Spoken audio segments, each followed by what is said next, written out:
Hello, hello, hello. How's everybody doing today? My name is Thomas Brush. Most of you know that, but figured I'd say it. My name is Thomas Brush. I make indie games for a living. Today, we're going to talk about why my PC, my brand new gaming PC, is actually worse than my Mac. I was surprised by that.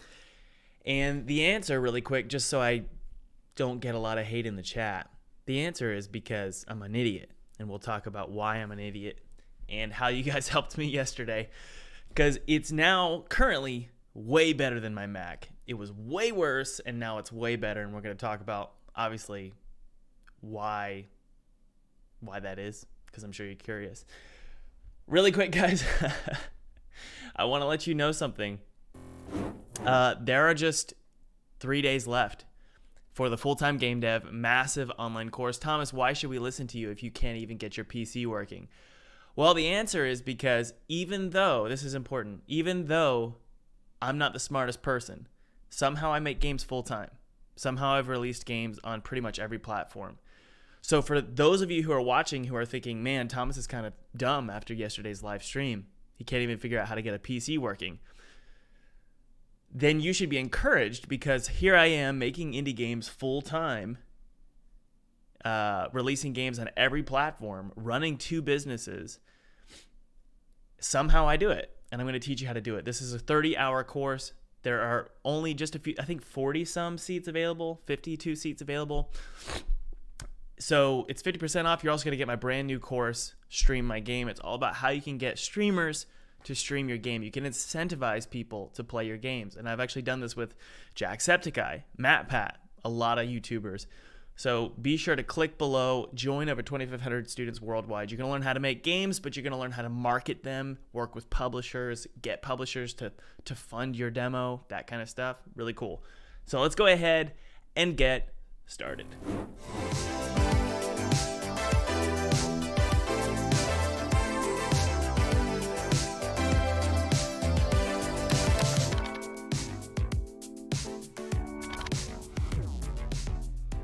By the way, guys, feel free to download my free 2D game kit below. It's totally free. It's my treat to you.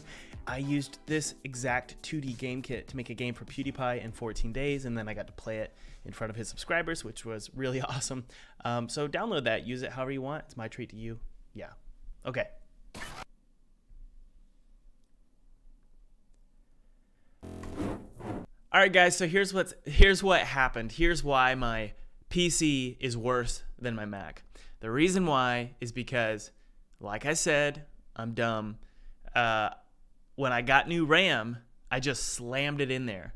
I didn't know about the duality of RAM. I didn't know anything about RAM because I'm a Mac guy. So I just buy my Mac, it looks pretty, and I work, right? And I make platformers, 2D platformers. Now that I'm making a 3D game, this is my 3rd commercial release. Now that I'm making a 3D game, you can't really be on a Mac. You've got to be on a pretty good PC. You got to be on a gaming PC because your target market is gamers who have gaming PCs and understand how to get things, working pretty good on a PC. So I'm learning how to do this. I went and got a gaming PC and just slam the RAM in there. You're not supposed to do that. You're supposed to do 2 instead of 3. There's duality. So it's funny because we were live streaming yesterday and you guys were like, what is going on? And maybe it's Windows 11, maybe it's Unity, maybe it's Thomas's project. Ooh, maybe it's the hard drive. Maybe that's the problem. Ooh, does the GeForce graphics card need to be updated? We did all that, but it was something stupid. So I learned a lot from this. The first thing I want to mention to sort of encourage you guys, one of the reasons why I like to live stream, one of the reasons why I like to live stream in front of you guys is because the majority of the time I'm kind of not being smart. I'm just sort of powering through all of my limitations as an individual. I don't know a lot of things that most of you know, but I power through in front of you guys because I want to show you that you can be a game developer and not know things. So especially on places like Reddit, when you're on Reddit, you're like, man, you're scrolling through the comments and people are so smart, aren't they? They're so smart. How is everybody so smart? And you're just scrolling through and you're like, I'm not going to even leave a comment on Reddit because I'm going to get downvoted to hell, and I'm clearly not as smart as these people. Guys, behind the curtain, all of these people are, well, a good chunk of them are just neckbeards hanging out in their nest, right? So don't ever feel like you're too stupid to participate in some community or be a game developer and make indie games. You can do it just like anybody else, and not everyone's going to know everything. So people like me who don't even understand RAM can make indie games and release them on Nintendo Switch, Xbox, PlayStation, can partner with publishers, can run multiple businesses, right? So that's what we've learned. Just keep powering through. Don't feel bad. You're going to be okay. And even me, after, I've spent half of my life making games. I started with Flash, and now I'm in Unity making indie games full time. Even people like me have plenty to learn, and that's okay. So the good news is my PC is freaking fast. It's awesome. And Unity is running super smooth. We also learned yesterday that we should be running from the SSD, not the HDD. So the SSD is a solid state drive. You guys helped me understand that. So we're running the project from the solid state drive.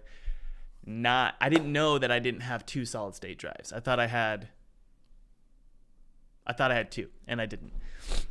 All right, so let's go ahead and check the chat, make sure everybody's happy. All right, good. So everybody's doing well today. Awesome.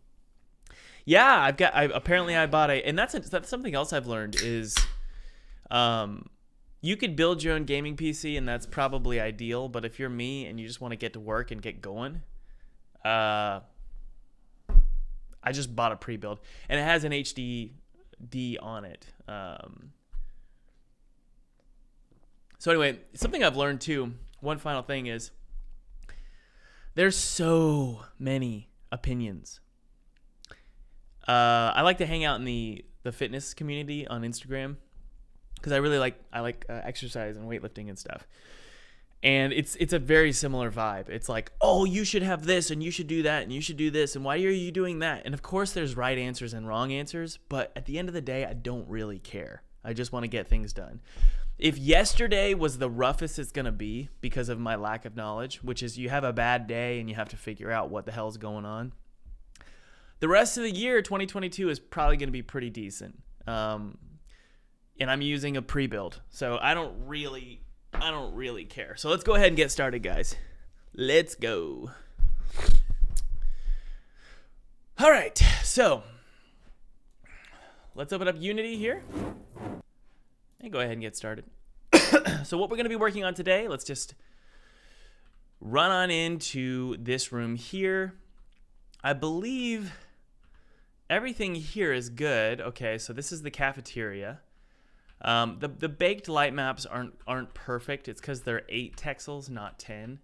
So I'm going to set them to 10 in just a sec here. Let's run on over to this room here. I don't really need to enter play mode to show you guys because you can kind of see what's going on here. All right, so let's turn off lighting and go ahead and get started. So I know what I want to do here. There are planks that I want to be able to carry, and we're not going to be too picky here. There's just way too much work to do. So let's see here. If we scroll over here, good. Okay, in here, there's this box, and there's it's called a board. Okay, so we're gonna select the broken board variant. Good. Okay, and we're gonna take this variant and we're gonna put it right here. Okay. Now the question is what its orientation is. Whoops. The question is what its orientation is. So I'm gonna put it here, and we're gonna scale it up pretty big. And actually, let's go ahead and jump inside of Blender. So that's a broken board. If I double click, it should open up Blender. There it goes. Okay. So we want to be able to grab this board and place it across a chasm and walk across it. So it looks like we need to rotate it, let's see here, to about that. Yeah. Let's double check actually. We might have to enter play mode here. So let's go ahead and enter play mode and take a look at the broken boards.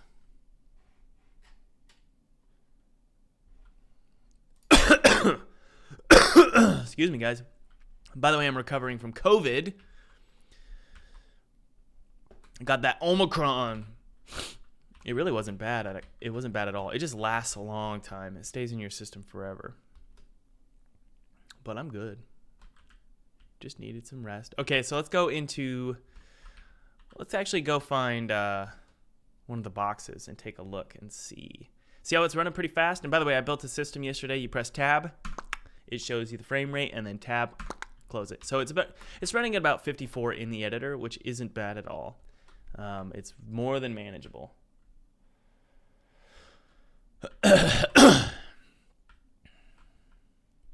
Yeah, no, Omicron for me, it just felt like mild flu symptoms, but it just lasted forever. Okay, so if we break this here and then press E, okay, it's sort of horizontal. So what we want to do, we want to flip it like this and orient it straight, okay? We're going to need to do that in Blender, though. So we're going to rotate it and do it like this. Do that, and then, oh man, we got to do something. Apply all transforms, okay? Now we're going to scale it this way. By the way, those who are just joining us, just remember you can get 50% off my program, Full-Time Game Dev. And it's an important program. It's a really important program because what I teach is how the heck I do this full-time. How on earth do I have a family? Do I pay the bills? How does someone like me make indie games full-time? Believe it or not, it's not about being the smartest game dev or the most technical. It's actually about understanding marketing and relationships and how to build businesses. For some reason, I was born with that skill. So that's what I teach. Okay, guys. So we're going to take some of these here. Sorry, it looks a little bit different on Mac than it does, or on Windows than it does on Mac. Let's see here. Trying to figure out this. There it is. Okay, so we're going to scale these like this. There we go. And then this over here. Sorry, the controls are a little bit different. Scale this. I like them to look a little bit like that. That's good. Okay, so I'm going to save this as, it's not a plank, but it's a big board or a long board or just board. Board long. How's that? Save it. Now let's all you got to do is drag it into Unity. You drag it into Unity. If it doesn't orient itself properly, like Jordan Peterson tells us to, then it's gonna be, you're gonna hold it in the wrong direction. Okay, so board long. Okay, so it's orienting properly. Good. Let's go ahead and scroll on all the way over to where the player is. I could move the player certainly, but I don't want to do that. I'm trying to be faster because I've noticed I've just been working really slow lately, but having a better PC is definitely helpful. All right, so let's go to board long. We're going to drag this right here. We're going to give it a box collider. Thomas, don't use mesh colliders. Yep, I know. We don't use mesh colliders anymore. We use box colliders. Also, add a rigid body. Good. Also, add a pushable object script. And yes, it can be picked up. It's not going to be breakable, though. We don't want to break it into pieces because that will sort of break the game because we need the boards for the player to be able to walk across. Okay?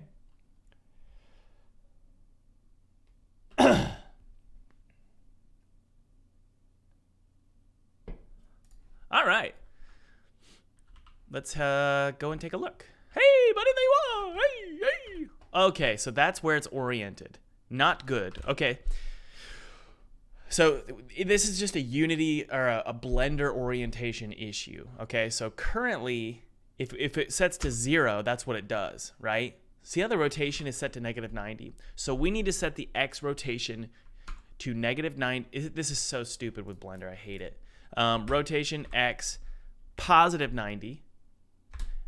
Hit apply. No, it needs to go negative. Object or rotation X -90. Then you apply it. This is so dumb. All transforms and then rotate X to +90. What? Stop. Rotation X +90. Boom. Save it. Now it will orient itself properly. Okay? Wrong. Obviously. Hold on. There we go.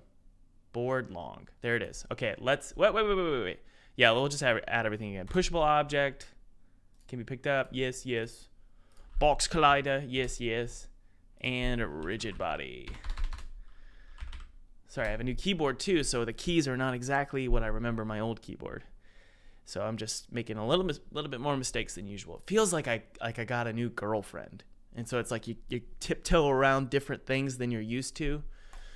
So that's not good. All right. Let's take a look. So we want this board to be carried. Wait, where did it go? There it is. Straight. There it is. Good. Haha. Awesome. So you'll just sort of plop it like, whoa, you don't want to throw it. That would be so bad. Oh no. You would drop it. What? Now it's, hang on. Oh, we need to set the origin to the proper place. You know what we could do? This might be something you want to do, is go into Blender here and rotate along the Y like this so that you can see it better. So we're going to do that. Okay? And then we're going to, oh, we got to do it again. That sucks so much. I'm not gonna do that. That's kind of weird. We're gonna keep it straight, nice and clean, but we need to set the origin to the geometry. Did that do it? No. Set origin to 3D cursor. Huh. Yeah, that was weird. I don't get it. Okay, so that's called board long. Let's hit play one more time. Cly the Dragon says, thank you for these amazing streams. You bet, Cly. You bet. All right. Okay, let's try one more time. So I can do it like this. And look at that. That's cool. I didn't know it would rotate like that. Way to go, AJ. That's cool. That's awesome. AJ is the coder of the game. Okay, so we could drop it like this. And we could, but look how far away it is there. Is that correct? Maybe. Let's see. No, it is. Okay, cool. All right, so the board is finished. Let's go ahead and move it on over. The problem is if you throw it, you're screwed. Man, so there's a game design issue. I'll show you guys. One sec. Let's make a prefab out of this.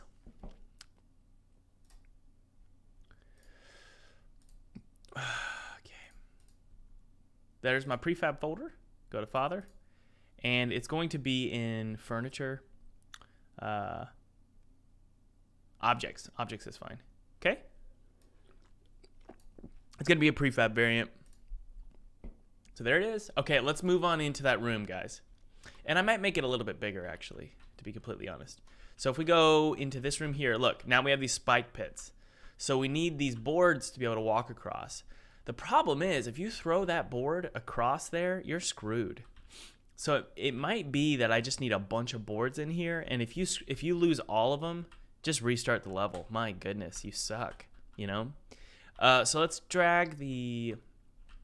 Let's put a bunch of boards in here. This is fun. This is like Half-Life, right? This is the first real puzzle I've ever made with Father. So there's board long. We're going to scale... Let's go to board long variant, and let's scale it pretty big, like this. Okay. That's fine. What? Somebody said, is game dev good for game dev? What? Why is a flag? Oh, that's cool. It's like a little storage room with flags. Okay. Let's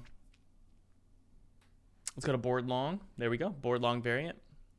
So it doesn't matter, you know, it just needs to be, its default sort of identity rotation should be 0, 0, but we can do stuff like this. See? So we can do one here, like that. Maybe lift it up a little bit. Actually, I don't want to deal with that. Let's put it down like this. Rotate it. So we have all these boards in here that the player can use to create bridges. I kind of want them to be wider, but we'll see. Okay. Board here. a board here. We're going to give him a ton of boards. Let's make them a little bit wider, okay? So just save. There we go. Look at that. And now what we can do is go ahead and let's move the player. The player needs to definitely be moved, okay? So there he is. What we can do is just drag him on over to, let's center up the controller. Actually, no, we can just move the controller, okay? We'll move the controller. Where is it? I think it's right there. Yeah, we'll move him right over here.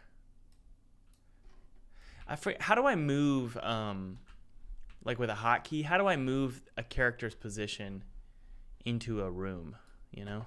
I can't remember. I think it's a game object. Align with view. Oh, let's try it. Let's try it. Let's move him over. Let's put him right here. And then go controller, game object, align with view. No, I don't think align is what we want to do. Game object, move to view. I want to move to the camera. Huh. Well, that's kind of cool. I just don't know why he got moved all the way over there, but that's interesting. That kind of helps. Cool. Okay, guys, so let's go ahead and test this out. Ready? Let's hit play.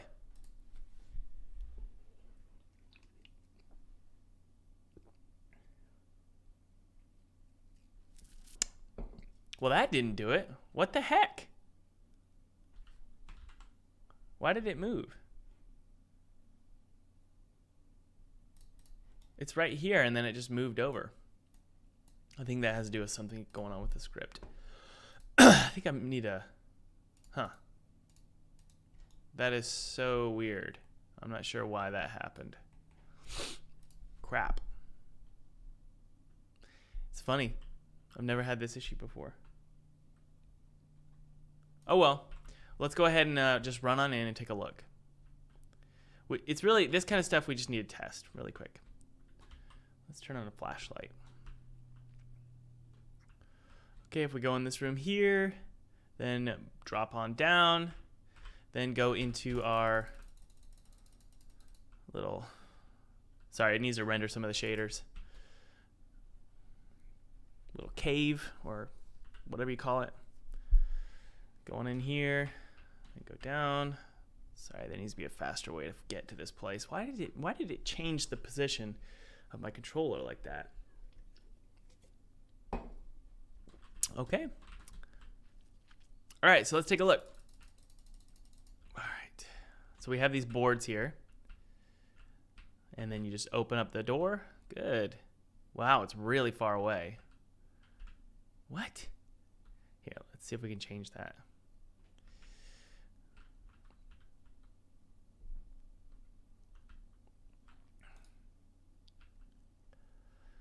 It's so far away. Look at that. Now it's better. Why is it moving far away? What the heck? Oh boy, we got ourselves a problem. But it works. It's just, my goodness. I need to talk to AJ about that.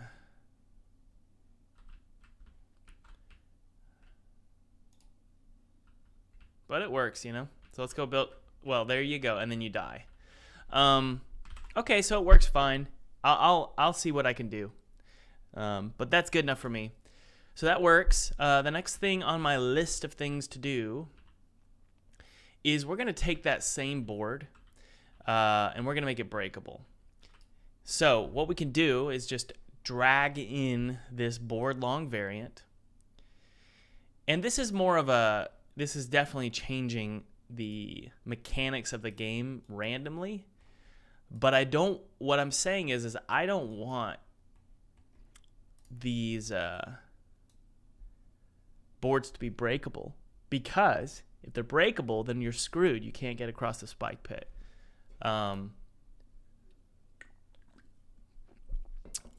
So in this case, we're going to add a breakable script, breakable object, but they're not going to be pick upable, okay? But I'm going to apply this. Why is breakable object not disableable? Why is that? I can't disable it. That sucks. Okay. I'm going to add a breakable object script just to this board, and I'm going to make it a variant. This is going to be called board long breakable. Okay. It's going to be a variant. Prefab variant, yes. And inside of it, it's going to have the same sort of boards that are inside of the wooden barrel. Okay. So this right here. I'm going to copy that one, and then I'm going to put it inside of this here. Okay. I'm going to zero out its rotation, make it flat. Yeah, like that. -90. And we're going to position it like this. Well, actually, let's see here. Yeah, it'll be at 90 degrees. Okay. And you can just stick it inside this board. So these are, sorry, I should have mentioned what I'm doing here. These are boards that are sort of nailed on this floor to look like it's being repaired. And then you can break them and fall down inside. Okay.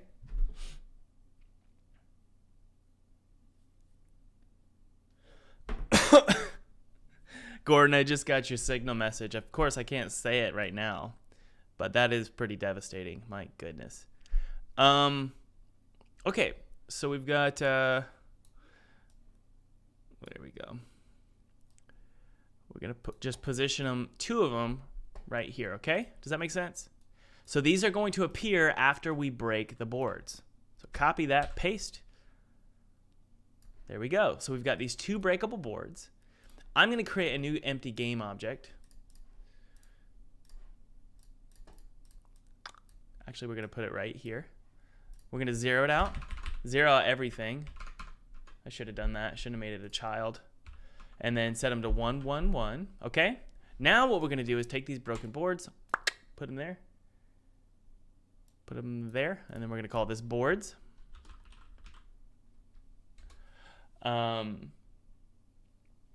Oh my goodness, we've got some. Gordon, can you remove that just god awful message right there? Thank you. Ban that person.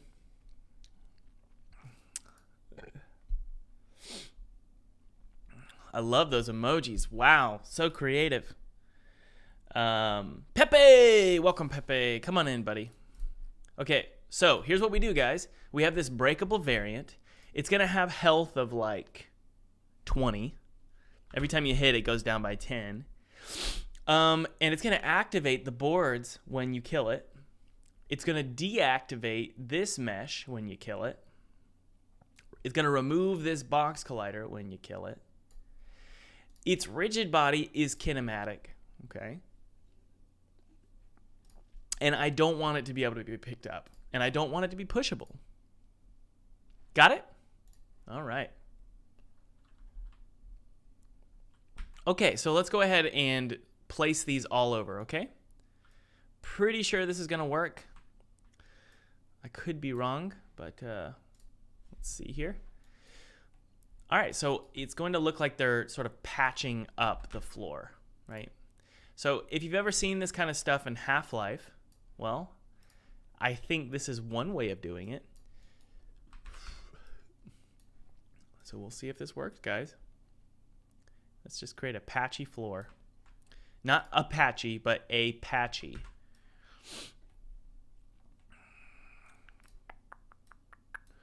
One straight here. Probably need to pull it up just a little bit. There we go. Is that too high? No, I think it's good. And then one more. Actually, let's do one across the top here. This is kind of cool. Like this. Good, good, good. By the way, those of you just joining us, just remember my program, Full-Time Game Dev, is 50% off. This ad read helps support the channel, but obviously, guys, it is really supporting you, and I can say that confidently because I always get great reviews from, I've got 2,500 students. Pretty awesome. And they love the program. They love the program. All right, so I'm going to scale this down here. We're going to change the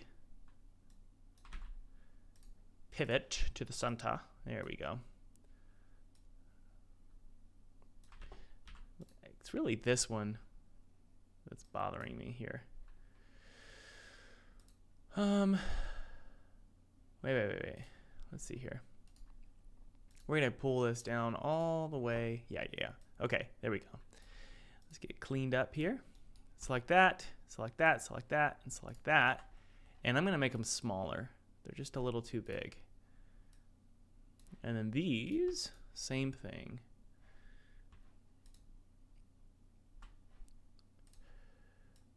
There we go, guys. So those are going to be breakable. There needs to be a break sound, though. What is the break sound? Let's see here.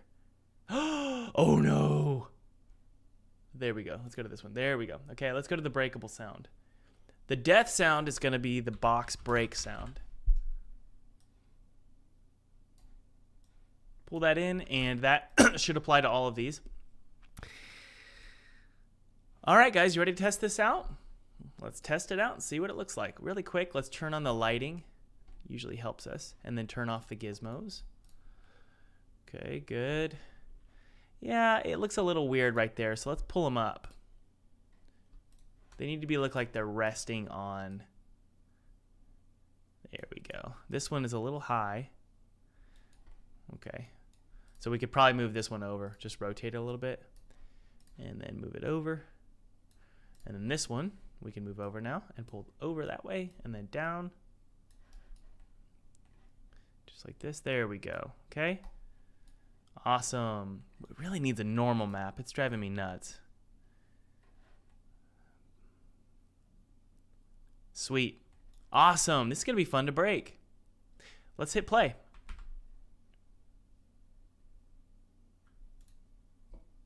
How do you market your game from Drumify?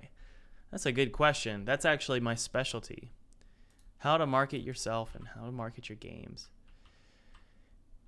When you're in indie, it's a lot of grunt work, or what do you call leg work? Just finding email addresses from press members and all that stuff. It's a lot. There's a lot of stuff you need to do.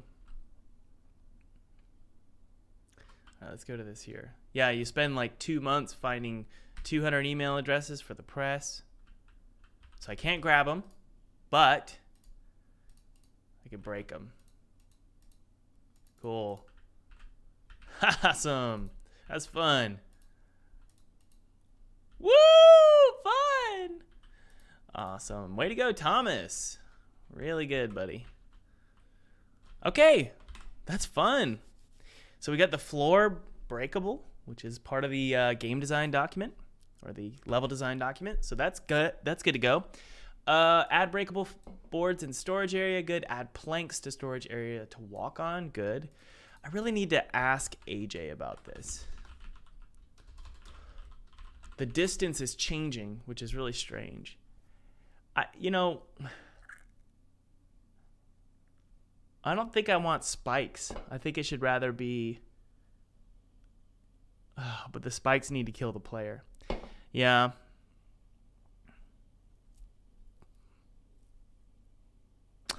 Let's just get it. I need to get this demo done. So let's go ahead and just fix it now. Here's what we're going to do. Let's see if we can fix that spike pit. As much as I love the spike pit, I just don't want to deal with it right now. So what we're going to do is change it. Let's see. Okay, good. The spikes we can remove. So I'm just going to disable all of these spikes, okay? We have a ladder system, thank God. So what we can do is put a ladder right here, all right? So if the player falls in, this is why you just got to have ladders. Yep, it works, okay. So it's a little tall. So let's double check something here. Yeah, I got all these ladder graphics. So it starts at the top and we go down. Yeah, I don't need that many. Let's disable. Good. Okay, let's actually position it. I think we did. Yeah. So what we're going to do is we're going to have a ladder system, and then the player can just move boxes. and they're not breakable. So we're going to take some of the steel ones. We have some steel ones that Felipe just designed, and we're going to take those steel ones, okay, and put those there. So let's see here. This one, yeah, okay. So it's going to be this right here, all the way up or all the way down. Just going to disable those for now. And we're going to position this like this. Okay? Then I take the box collider, edit the collider. This is the total distance he can go up, so we're going to scrunch that down. And just about like that. I think that's fine. And then also we need to go to the player grab snap position. And I think, yep, we need to flip the ladder around. Yeah, like that. Boop. Wait, no, wait, what? 180? I think that's it. There we go. All right, so our ladder is good to go. Let's just scooch it over just a little bit. Is that a word, scooch?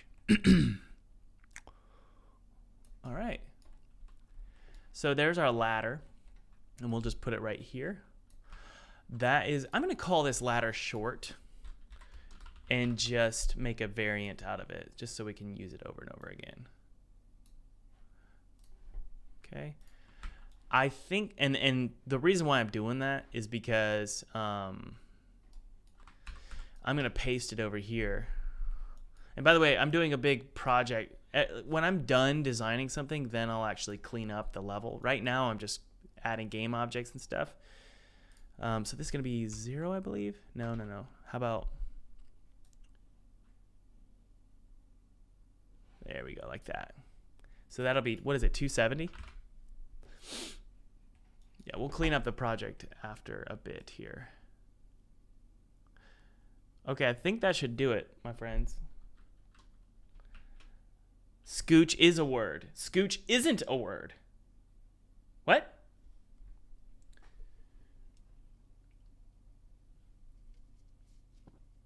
Do you think living in a less populated area has helped or hurt your longevity as a game developer? John, that is such an interesting question, but it's entirely relevant. I actually bought 12 acres of land, and I'm going to go live on that. So I love being away from people. It's definitely helped a lot. I don't like cities, and I think that cities are... It depends on your personality, but... Because I'm not a very communal person. I don't really like people very much. I like you guys, but that's because you're far away. I like you guys a lot, but in the end, I don't particularly love communities. So I feel like being far away has helped me because I can focus, and I don't worry too much about the trappings of popularity. And one of the trappings of popularity I've noticed is people feel like they have to be in a city. I have to be in a cool game dev city. Oh, brother. Just please stop. No, you don't. It's all fake. Well, if you want to work for a company, it's not, I guess. All right, we're going to make this a pushable object, but it's going to be freaking heavy. So this rigid body, yep. Felipe already did it. Good job, buddy. It's 20 whatever that is, 20 units of mass. We're going to set this to can be picked up. Yes. And this prefab, we're going to copy. Boop. And we're going to take it all the way over. So that board we made, that we are actually fixing a lot of problems here. This board long variant, I'm going to delete all these. These are silly. Delete. And then this one here. Delete. And I'm going to paste. How do I paste in front of me? Edit. I want to paste it as, I guess I'm going to have to paste it as a child or something. How do I paste right here? Does anybody know? I'll just, I'll select it, delete it, and then I'll just drag it. There we go. Uh-oh. Hold on. Can't you do it like this? Does anybody know? If we go to the box that I just had, and now I don't. Crap. Steel crate. There it is. Oh, there it goes. Good. Yay. Okay, now it's actually being properly placed. Do you see what I'm doing here, guys? What I'm doing is I'm making it so these boxes, we're going to have a ton of them. And you can stack them to get in and out of those pits. That solves a lot of our problems here. You know, my level designer, his name is Adam. He was actually an intern with me for a while, but now I've actually hired him out contract work to do some level design, and he has really been, and he's really awesome. But I'm not sort of limiting myself to his designs 100%. The reason why is because he didn't know the limitations of the system, right? So now that we've got the system sort of working, we're gonna have to cater his designs. You know what would be really cool is requiring yourself to lift these boxes in and out of the man, but that sucks because you could probably throw them across the pit and then you're screwed. So how do you solve? Let's figure out how we solve this problem, guys. And let's make these steel. I'm gonna go to Jason Wyman's prefab swapper. Jason Wyman is a great friend. He's a good man. Jason Wyman prefab swapper. And it's a script. There it is. Replace objects with prefabs with another prefab. Very cool. Thank you, Jason. So copy it. He's so helpful. This man. Oh. All right, let's go to over here. And let's paste this script into the father scripts here. There's a lot more scripts in other folders, but these are sort of my custom scripts. Why didn't we create a new script? What happened? There we go. What's this script called? It's called replace with prefab. Hey. Double click on that. Open it up in Visual Studio. Save it. So there should be a tool up here that appears. And we can replace these with the steel crate. Why am I doing that? Well, these need to be steel crates because they're blocking that door, right? Really heavy, and they're blocking this door. Wait a second.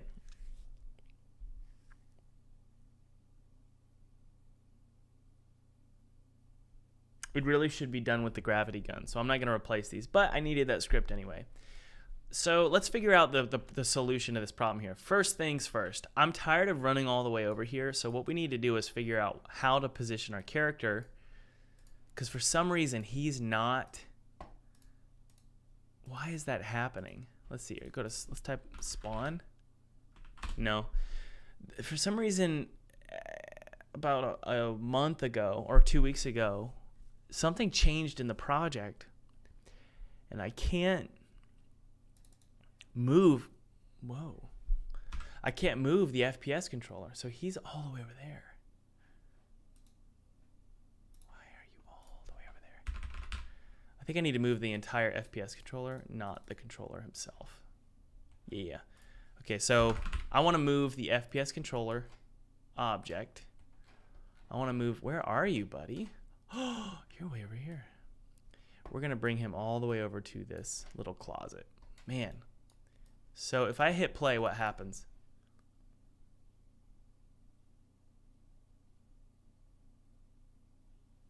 Okay, I'm falling.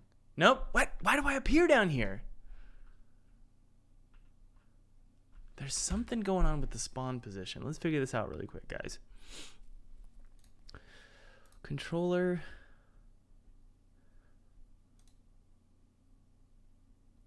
And there's also a game manager. Game state, game manager, save state. I need to look at the documentation. This is a system built by AJ. He did a really good job at creating this system. So we need to look at this. Save manager, maybe it's in save manager. There's some sort of spawn that's occurring. Spawn point. Essentials, spawn point. Okay, I think we need to put a spawn point. But I'm going to zero out the FPS controller. Zero him out. He's spawning somewhere. How do I clear save data?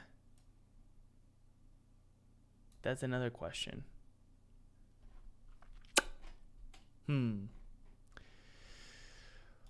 Okay, let's go over here. There's the dining hall. If I put a spawn point here, what happens?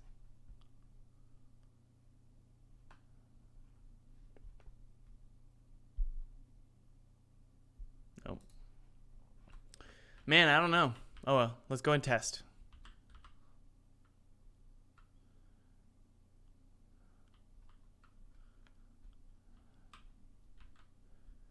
I do not know. Break these boards. Make our way through. Good. And man, I need to fix that spawn point. I don't understand. I think you know what? I'm gonna go to his little test scene. AJ has a test scene for him. AJ, by the way, AJ is a young dude in Australia. Very, very, very friendly guy. And he's been so helpful. And he built this system. He basically built Source Engine, which is pretty cool. I'm going to go to his sample scene and look at how he's handling spawning. Okay, so we have these crates. Sweet, we can lift them up. Good, good, okay. So let's go to over here. It's really dark, isn't it? Let's take a look at these ladders. Make sure the ladders work. They do. Awesome. Technically, I could probably just jump across. And then that's, you know, call it a day. So, that's not right. I need to remove these. Okay. But what the goal is you go over here. Man, it's really dark. Why is it so dark? And then just put those there and hopefully build sort of a staircase out of the pit. That's the goal here. So let's take a look and see if we can do this. How many do I need to be able to jump out?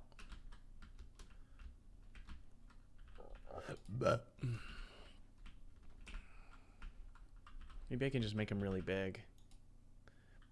That's the problem though with Unity. When you try and stack stuff, it like jiggles and bounces. I don't know. Let's go over here.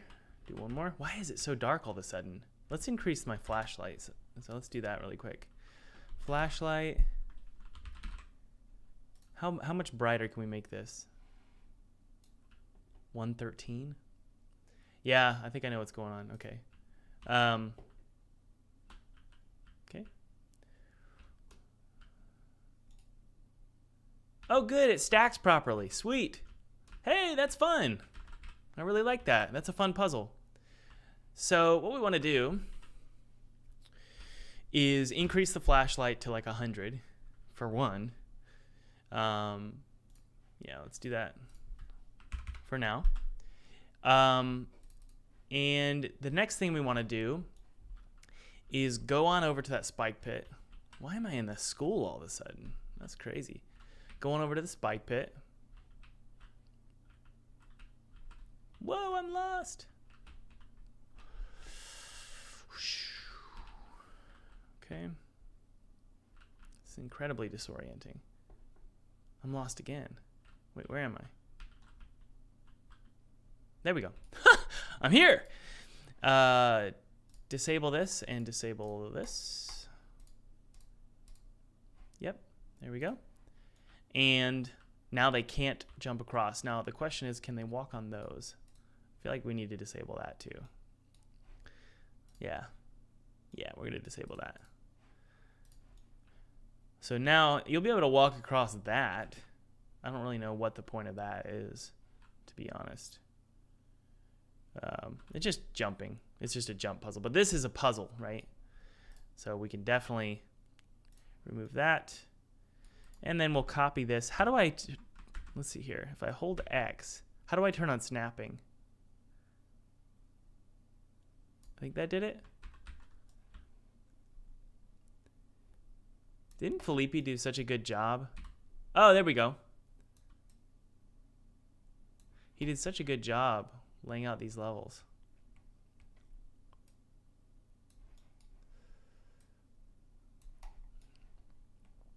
I don't know how to turn on snapping. Why isn't it snapping? Does anybody know?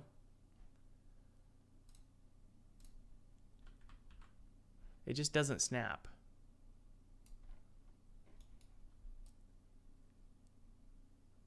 Huh, it doesn't snap. I'm unsure why. I really don't know why. What is that? Why is the floor? Okay, I guess we'll put a little. We'll trust Felipe. I'm not gonna mess with his designs here.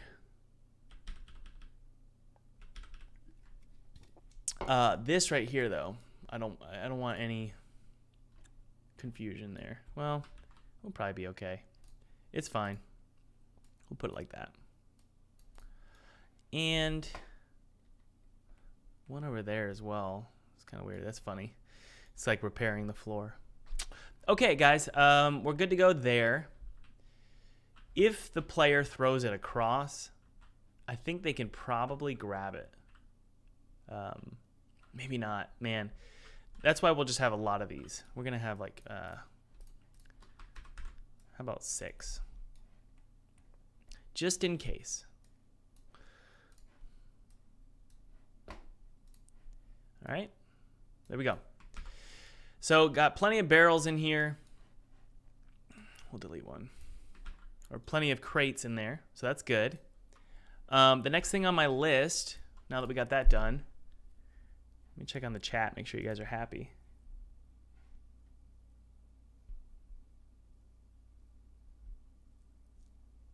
Thomas, if you add a beam at player height, you can block them from jumping over or onto the beam. Might give more purpose. Yeah, that's cool. Let's try that. So it's sort of like a big wooden beam that blocks. That one's pretty long. That blocks the player. That's a cool idea. I like that. Way to go. I wonder if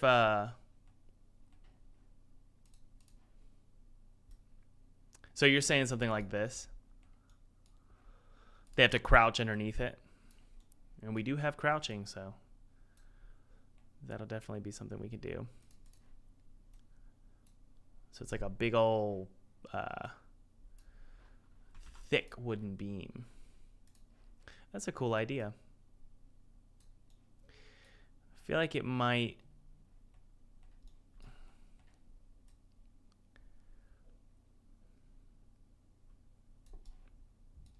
Yeah, so you have like this cool storage area, you know. And they're repairing it. And we could probably take this and bring it up like that. See? So we could do 2 of them. Yeah, for some reason snapping doesn't turn on. There we go. Just barely did it.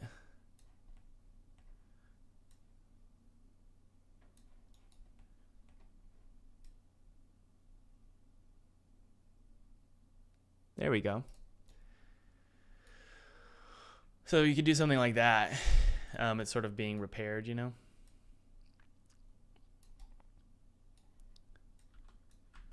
If you angle it a little bit, it'll look a little bit more like a big old wooden beam. We could probably squash it a little bit. And then one more up here. I've never done this kind of level design before, so it's definitely new for me. All right, so you can't jump across it. Very cool. My grid snapping system isn't turning on for some reason. Yeah, I don't know why. Isn't it X?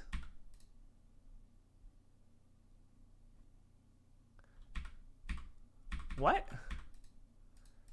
Huh. I don't know. Honestly, I don't know. Available only when you set to global. Well, I'm on global. Come on. Only when you set the tool handle rotation to global.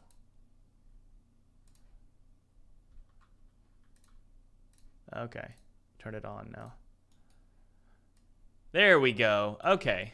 Hey, thank you, Gordon. Gordon is always really helpful. But look at that. It's like, ugh.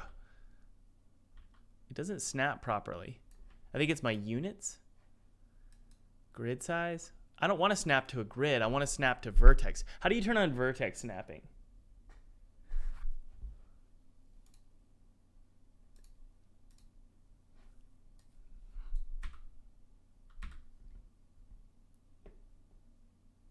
V. Oh, you hold it. Is that it? Sorry, guys. I've never done this before. I've never done 3D like this before. I usually just use the terrain tool. Press V, hold V, but it's still not doing it. I'm holding V. Use the little box that appears. What little box?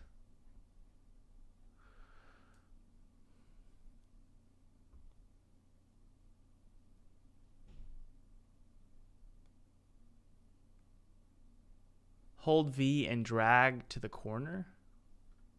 And drag the corner. Oh.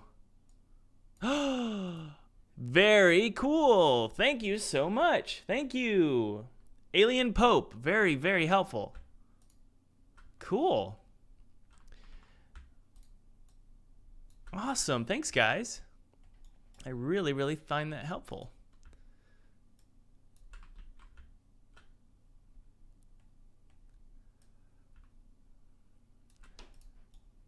Okay. Well, that's a cool puzzle. I really like it, guys. You want to try it out? It's kind of odd rotation, isn't it? There we go. I think that fixes it. Yeah. So this kind of, when I do snapping here, how do I do this? Let's see here. Okay, so I drag it. Yeah, I can't really snap it anywhere on that because there's no vertex to snap on. We could just do it like that, I guess, right?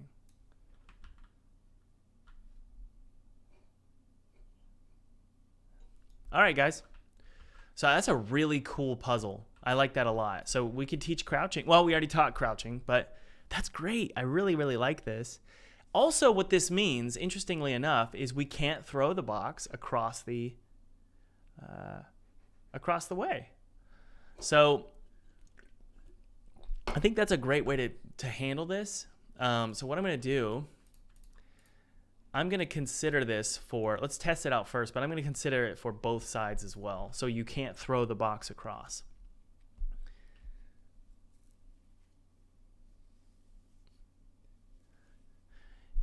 Nitrous is angry at Gordon Arbor.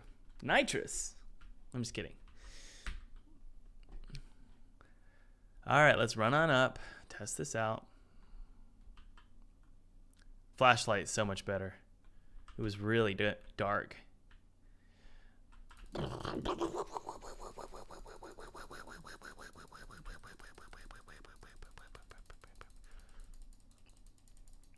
we go. Move. There we go. This is taking forever. We need to figure out this whole spawn position thing.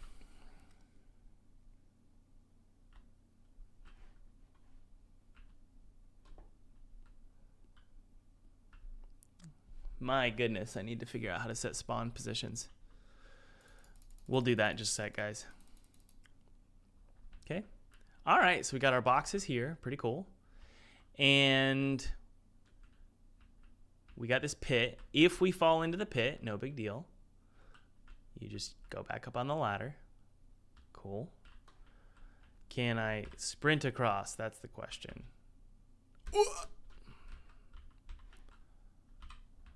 Nope, you can't. I don't think you can. Nope. Very good. Yay. Can you throw the box across? That's the question. Let's go to the boxes here. Let's just try this one. Can I throw the box across? I can. Can I grab it back, though? I can't. Well, maybe. No. Okay, well. So, no.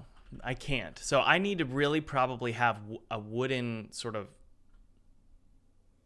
thingy over here, keeping me from throwing.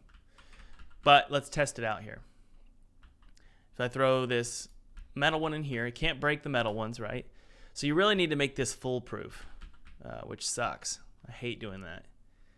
I want a lot of freedom. But in this case, so what you would do here is you would create stackables. That's fun. That's really fun. And then you would grab them and do it again. So it looks like as long as we have, I'm going to set a big box collider here. But if we crouch, then I can throw them if I really want to. So I don't know if I'm going to make it foolproof. I think if a player really does that, maybe I'll put some more over here. Well, no. Boy, I don't know, guys. But yeah, you have to go under like this and then do it again. See? Pretty cool. I like that. It's really fun. You could do it as a wooden box if you really wanted to. This is a fun puzzle. Way to go, Adam.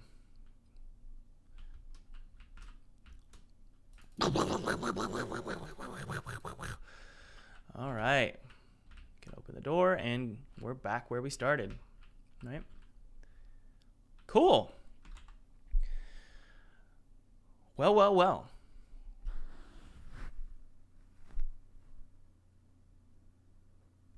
Can you have boxes that are just too heavy to throw that far?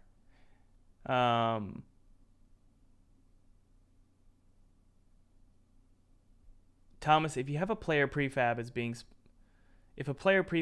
spawned, you can right-click the prefab itself and click Find References. Yeah. I appreciate it. Yes. Okay. So what's this foggy look? What is it? There's something going on with a foggy look.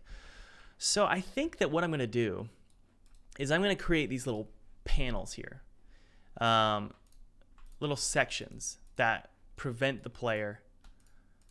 So what are these? Let's see here. Remove the sun shafts. This one, and this one, and this one, and this one, and this one. I'm going to create these groups really quick, guys. Okay. So we have these groups. I'm going to drag on down below at the bottom. And we're going to create a prefab variant out of this. And we're going to call it like a boarded wall. And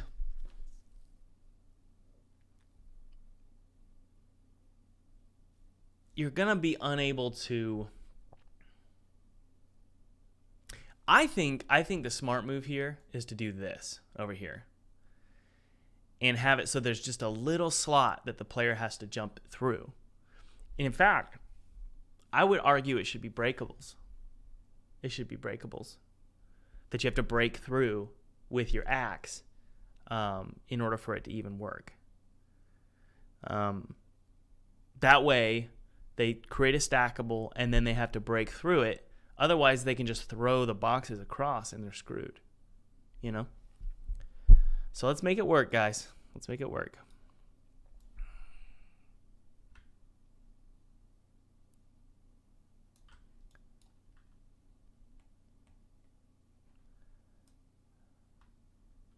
Okay.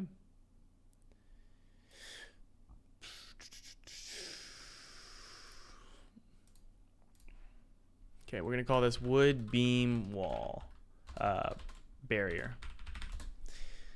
And it's just a prefab that we're going to use over and over and over again. We're going to center it up into this one.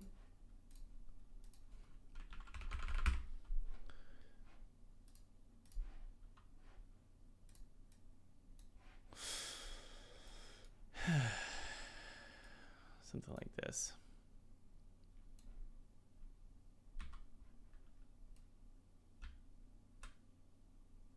Okay. That way we can put these, well, let's double check something. Yeah, we're good. We're going to take these and put them in here. Okay. Good. Okay, we have this wood barrier. We're going to create a prefab out of it. I'm just going to put it in here. All right. So we really don't want the player to be able to throw the box across at all, you know? So what we're going to do is just create an empty game object here, and it's just going to be called invisible barrier. We'll put it here, put it inside the prefab there. There we go. Add a box collider, and we're going to edit that to be, it's just basically a safety box collider. I can't throw the box through, oh wow. What? Why is it? Yeah, zero it out. There we go. Whoa! Good grief. All right, we have this safety box collider. Press F now. There we go. And let's go to perspective mode. Zoom in. There we go. Okay. Or orthographic mode. Yeah. All right, safety box collider set up to about right here. If you make it smaller than the actual height of a box, there's no way for it to go through. You know? So that's the solution here. I don't think we need a breakable zone. So let's actually move this wood beam down.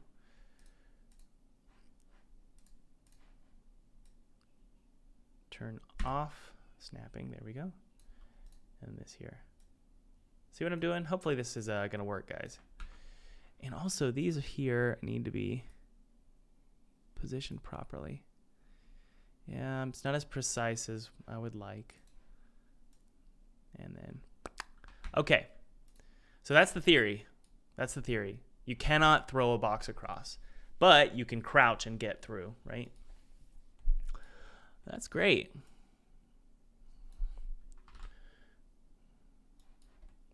Wonder why it's rotated like that. By the way, those of you just joining us, if you want to learn how to make 2D games, 3D games, and you want to learn how to sell them, check out my program below. It's 50% off today. It's 50% off for 3 more days. It's a great program. Anybody in the program in the chat? Usually there's a couple of you. I'm going to remove these lights here. There we go. Save.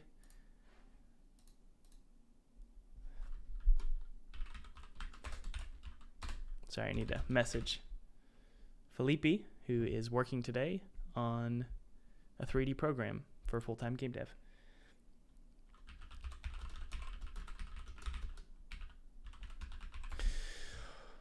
Okay, so I think that really does solve the problem, guys. So let's go ahead and take this wood beam. Let's do an override, wood beam barrier, apply all, and then do the same sort of thing.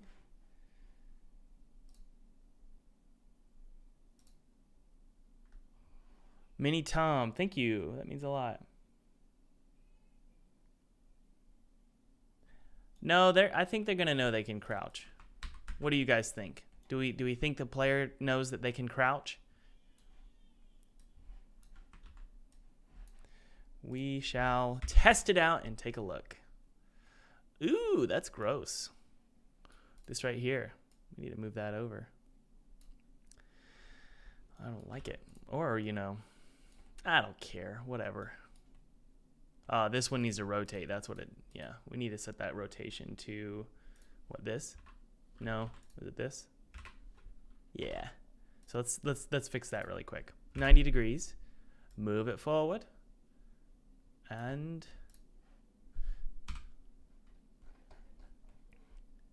I think it's fine. That's fine. We can add nails later. All right, so same sort of logic here, guys. Take this and move it over. We'll move that portrait.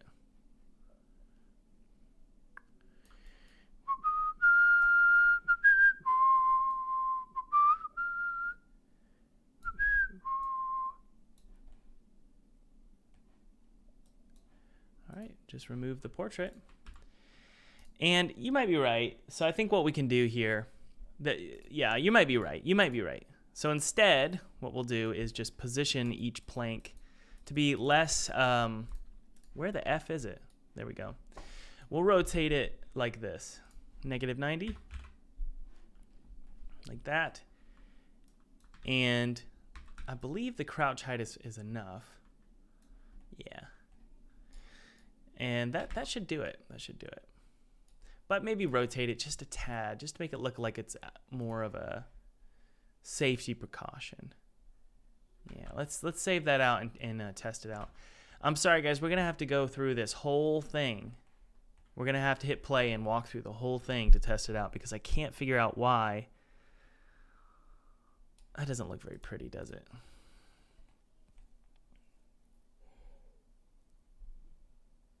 Thomas Teckerson says, why is it there? Because we don't want the player to be able to throw the box across. Okay? We don't want that. Because then they'll get stuck. So what that means is we also need to have, we probably should have some steel crates right here as well. Just in case. Because I don't think they can carry the steel crate across. They probably could. Let's test it out.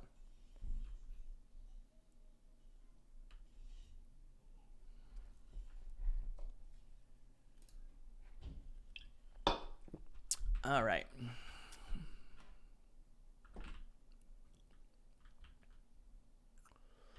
Make our way on up.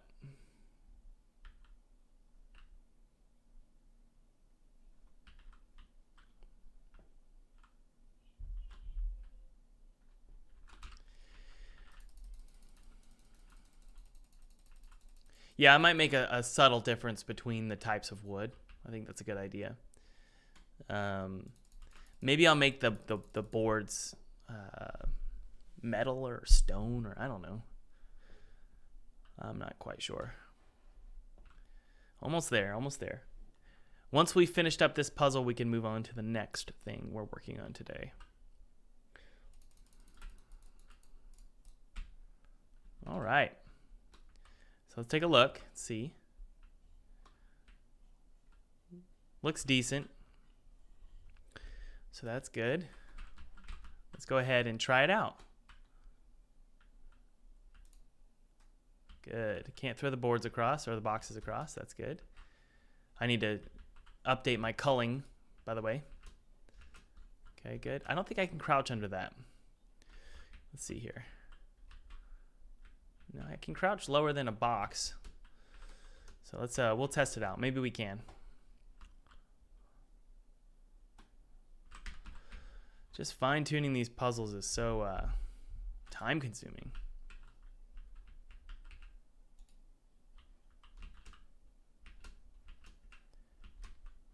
Nope. Well, maybe if I can. Here we go. Oh, crap. Let's test it out really quick. Let's exit or pause it. Stop. Pause and go to this here. And we're going to move this over. Like this. Oh, it's static. Crap. There we go. Nope, can't do it now that we've already said it. Okay, I think I have an idea. So we're going to move this over like that. Just so there's a little lip you can jump on. And then we're going to move this up like that. And I think that'll do, donkey. That's all we need to do. And let's do it in the prefab itself. Okay. So we'll go into this. Go to the invisible beam. Let's see here. This we need to move up. Just like, yes. Okay, I think that'll do, actually. I think that's fine. Yeah. I don't think we need to test it anymore further from there. Just I don't want to bore you guys. Yeah. Let's move it up like that. And we'll just move this board up just a little bit. To be able to throw that box through here is, I mean, if you do it, I just feel sorry for you because you shouldn't be doing that. But, you know, whatever. We'll move that one up a little bit too. And then this one up. Okay, I think that's fine. Exit perspective mode. Same thing over here. So I think we're good. All right, guys. The next thing I want to work on here is, we've got all that done. Mark the few walls as static. Ah, yes, we've got to fix the doors in the storage facility. Fix doors in storage area. So there's a few walls that we forgot to mark static. If you don't mark something static, okay, which one was it? You can't bake the lights, right? Let's see here. I think we're in the wrong room. Let's go over here. Yes, it's over here. There's a few walls. Are those static? They are. Okay, so those are marked as static. They're just super dark. Okay, those are marked as static. What about over here? There's a few walls in here. That doesn't look right. They're just not. There they are. I knew it. Okay, those walls are not static. And they're not prefabs. That's not good. But we're going to mark those as static. And these need to be static. Static. You can just see the subtle difference between the walls that have baked lighting and the walls that don't. So that's not good. And I also think they're not culling out. Oh my goodness, lots of them. It's okay, no big deal. We've got a lot to work on here, so we're gonna make mistakes. Little tiny mistakes. Mark as static. Ooh, look at all these things. Are those prefabs? Those are prefabs. Those are marked as static. But these aren't. Static, static, static, static, static, static. Well, we're not going to bake, though, right now, because baking takes about 15 minutes. But it's good to have them marked as static so that the next time we do bake, we're good to go. Static, static, static. Good, good, good. Good. Awesome. All right, everything's marked as static there. And there's one more questionable area I noticed. Ooh, that looks like it's not static. Let's take a look. Not static. What? Not good. All of these need to be static.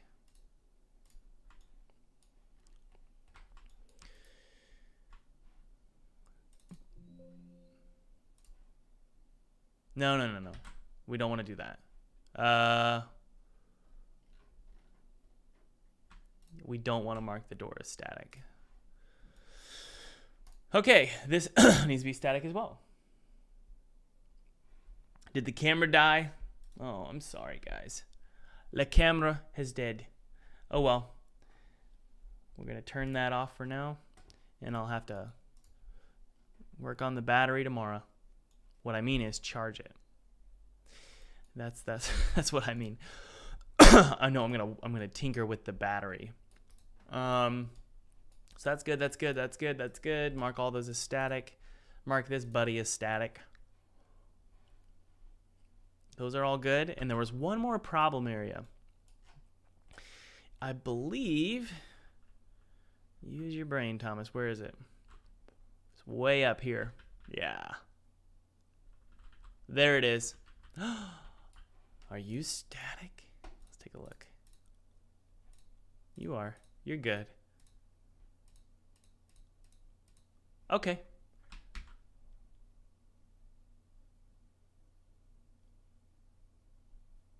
Just search for wall and mark them all as static. I mean, we could try that. There's just so many. And not all of them should be static. Like, well, maybe. I get, they probably all can be static. Okay, guys, that's fixed, but we're not going to bake. So it's not going to look fixed, but it is fixed. Once we bake again, it'll be fixed. Fix the doors in the storage area. Okay.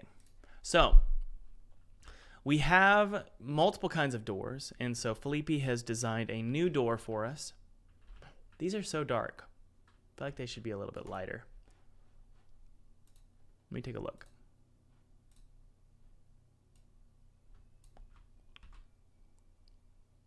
Yeah, I feel like they should be lighter because those are much lighter. Is it the metallic map that's the problem? I don't know. I'm not going to worry about it too much. Okay, these are the doors right here. Good, and they're prefabs. So what we're going to do, that door, yes. Okay, mansion door. So we're going to copy all of this stuff inside this mansion door here. And just paste it inside of this door here. It's not the best way to do this. Whatever. I'm not going to worry too much about it, guys. All right, so we have this mansion door here.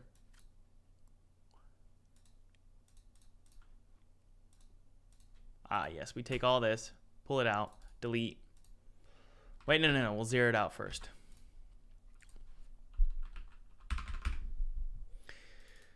It's over there. Why are you over here, my friend? That's not good. I'm going to delete that for now. Something's going on. Let's go back to this door here. Whoops.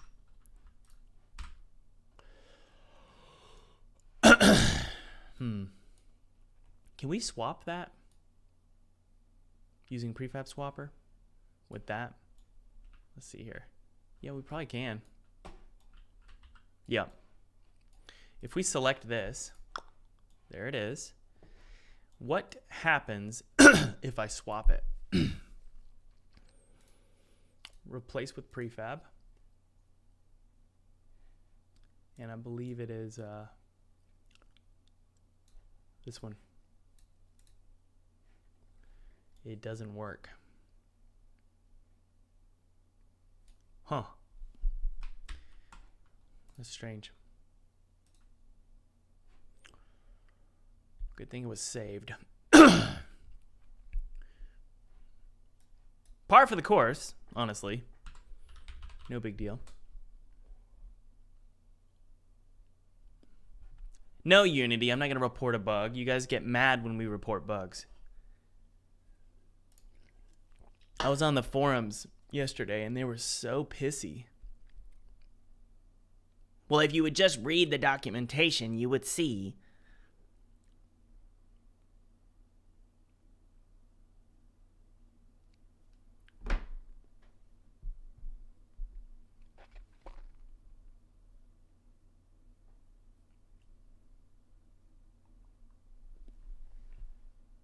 Look at those pink lights.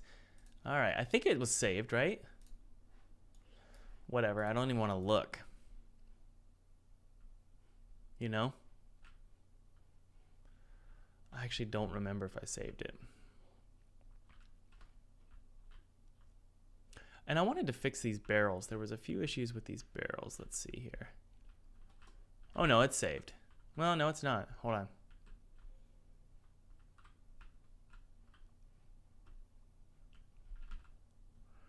Let's go to our spike pit and make sure everything got saved properly.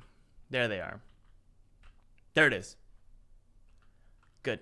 All right, spike pit is saved. Let's go back to those D doors. Let's see here. So this one was the one I was working on. I smell smoke.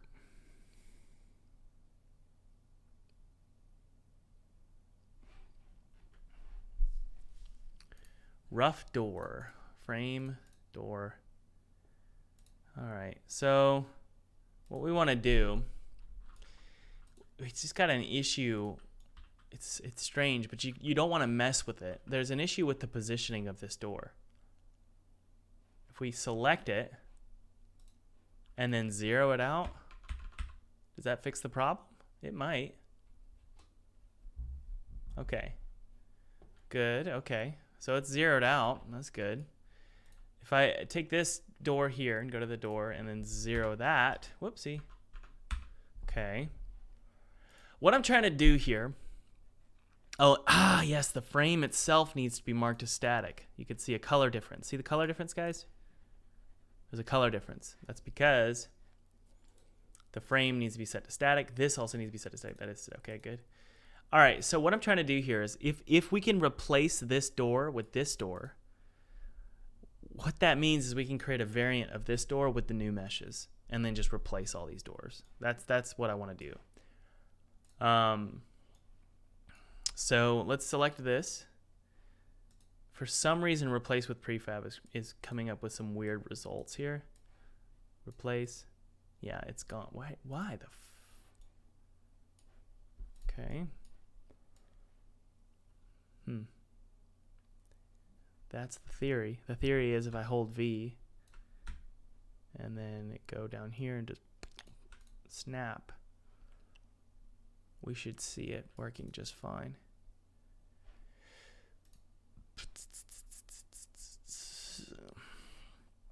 So that's the mansion door, and I can call it mansion door storage. So look, we have this door here with some metal parts. I'm going to copy all this here. I'm going to copy all this stuff and put it into this mansion door here. So this is going to be called mansion door storage.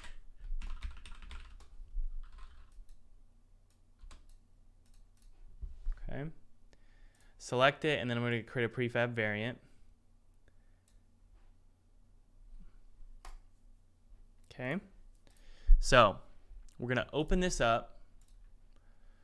This is a little bit complicated here. Zero it out. Ugh. It's just not at the same position at all. Why is that the 0 position? What? Why are you there? That's so weird. That's not the 0 position.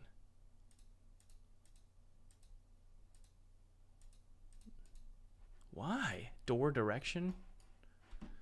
Sorry guys, one sec here. That's not the 0 position, you MFer.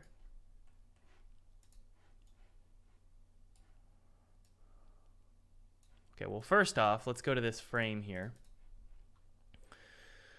It's a new renderer, new mesh renderer. So we can take this frame mesh renderer. You can copy that component and maybe we just paste it into this frame here. No, it's not gonna work like that. Okay. So we just need to, we need to go back in time. I think I know what I want to do here.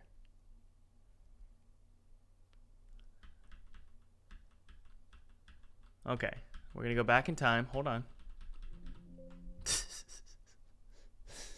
It's okay. We're gonna be all right.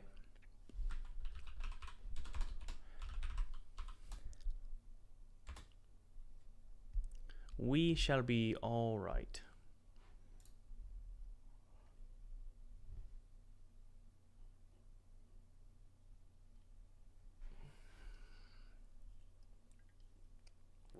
So what we're going to do is we're going to take these doors, and we're going to take all the components from the original doors and bring them on over, the ones that are necessary. It's a real pain, honestly. Gosh. Okay, so let's go back to here. Okay, that's all set up properly. We're going to take these components from this door. This isn't the best way to do this because really I would much prefer we just swap out the textures and we have a new door. But it's just not the case. So I'm going to take all this crap, copy it. Hopefully Unity won't crash. And we're going to slowly put it together. And it's going to be sort of rough and tumble. Stop it, you fool. Paste. Okay, good. All right, so we have this new frame and this new door. We're going to take this and just put it right here. Whoops. First off, zero out as much as we can. We're going to take these, put them inside here. Yeah, delete that. Wait. Okay,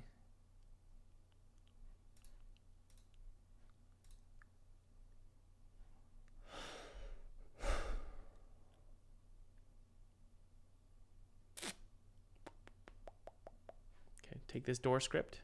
We're going to put it inside of this. There we go. Frame. There's a new frame here. We don't need that frame. We're going to delete that frame. And then we've got these door directions, and then we've also got this pivot panel, okay? So where are you? That's the question. They're way over here. Look at that.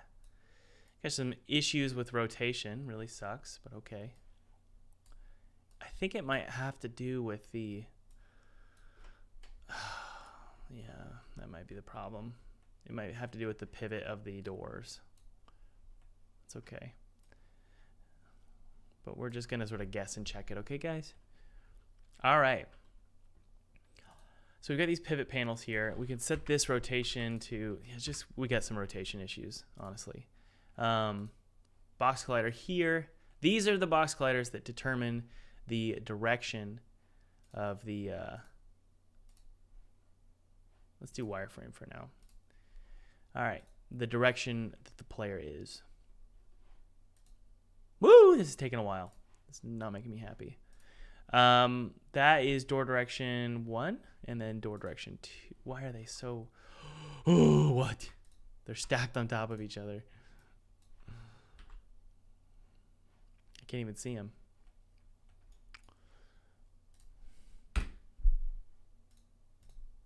Nope, that didn't do it. We need to change this to pivot. There we go. So we're going to set that to -90. Is that going to do it? Nope. Wow. Okay.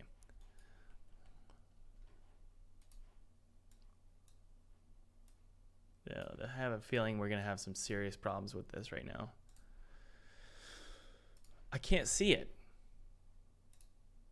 Where did it go? I want to see... Oh, got to turn on gizmos. Thomas, you idiot.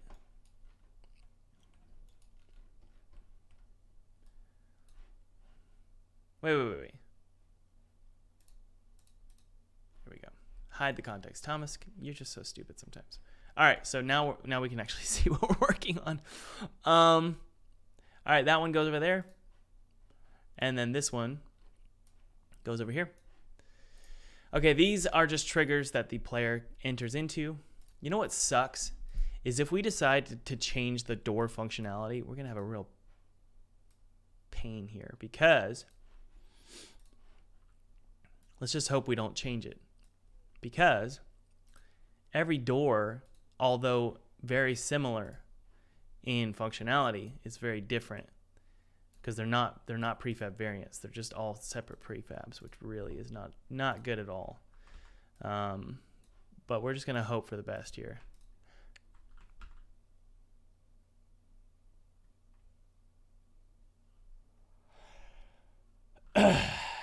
Okay. So that looks good. The door triggers are all set up properly, generally. It's not perfect. Okay. Now, this door here, for some weird reason, this mansion door, look at that. It's centered. What? Okay, whatever. Let's focus on it. Move it over. Wait, what? Okay, that we don't need. It's also got a dialogue runner on it. So we need to take that dialogue runner, put it here. Good. Also the sphere collider, put it here. Copy. Paste component as new. Also an LOD.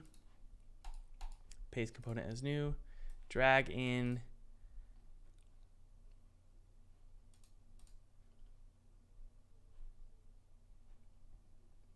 Actually, we need to add our own.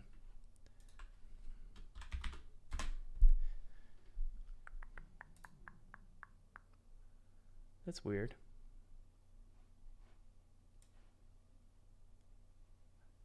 There we go. The renderers wasn't showing up. I don't know why. Save. Save. I feel like we're about to crash. All right, this mansion door here, we can now delete that. The sphere collider here, we need to center up. So the sphere collider is the... Why? What's the center point of this door? Oh, gosh. Yeah, the center point isn't correct, which is fine. It's okay. We can fix it. So we're just going to center it up there.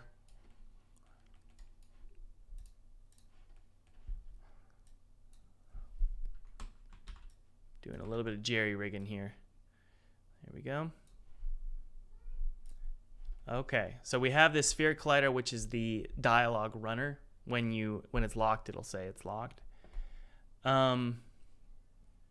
Okay, so we have this frame or pivot panels here. Okay, so we're gonna move this over and move it over like this, and then move it over like this. The doors are my least favorite thing in the entire game, which is so funny because they always are. They always are. So there's the pivot. Good. So make sure it opens properly. So let's go to animation and take a look at what they look like when they're open. Good, that's fine. This one, good, that's fine. Okay, so now all we got to do is take that door, these pieces here, and stick them inside of this. Yeah, like that. That's the theory. And then take a look at open one. Okay, so that got off center for some reason. Is it what? Is that because you're set to static, buddy? Wait, what's that? Yeah, whoopsie, didn't move that over. Okay. The doorknob we don't need. That we don't need, and that. What's the metal parts there? We need that. If I disable those, let's take a look. Whoa! What are you? It's a mesh renderer. We'll remove the mesh renderer from that. And then the padlock, or the lock itself. That's not good. That really should be its own prefab. Well. Lots of problems. They're definitely my fault here. It's okay.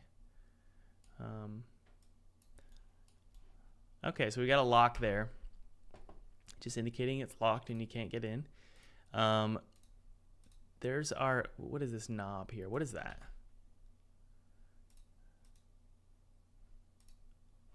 Yeah, we don't need the doorknob, so we can delete all this stuff here. Okay, save that out. When we go to our actual door script, okay, the handles we can determine are going to be metal parts. Uh-oh.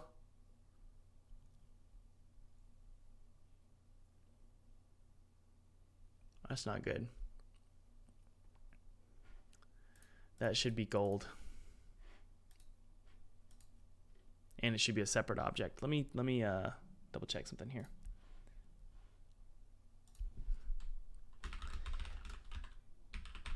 Yes. Can you separate out the metal parts on the rough wooden door model? I'd like the handle to be separate and golden. I just want to follow the same rules. And if we disable these metal parts, yeah, that's not gonna work. So the handles will be removed if you can't open the door. That's the goal. Let's see here. So Felipe's gonna be working on that for me really quick. Handles 2, we don't need that. We can set that to none. The interactable collider, what are those? Nah, I don't care. I don't think that's anything important. Dialogue runner, pull that in. The padlock is, we're all set up there. Good. So the theory is, when you open up, oh, what about the animator? No, it's all set up. Okay. So the theory is, when you open it up, everything should work properly here. There we go. That opens good. It's opening the wrong way.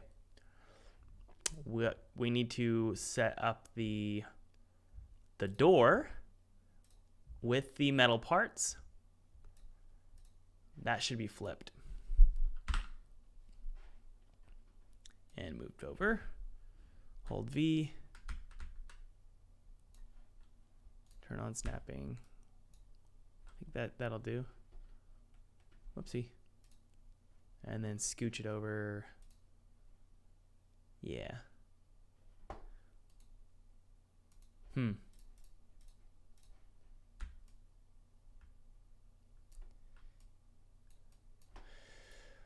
Okay.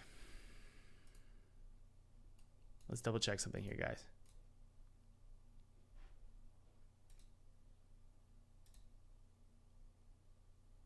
Okay, it's working all right. Okay, so I think that door's gonna work. Oh boy. What on earth?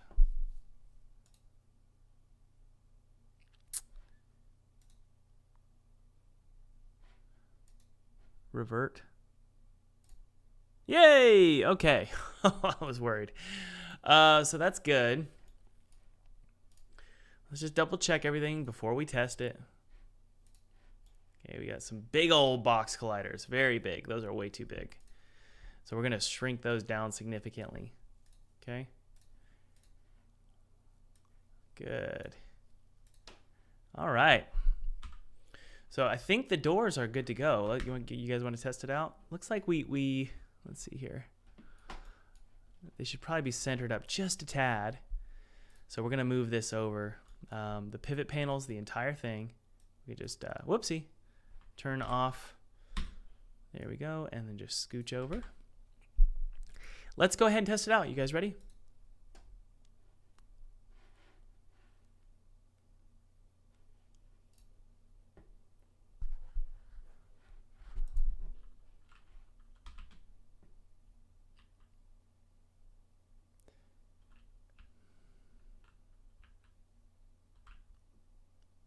Ooh, looks good. Okay, very nice.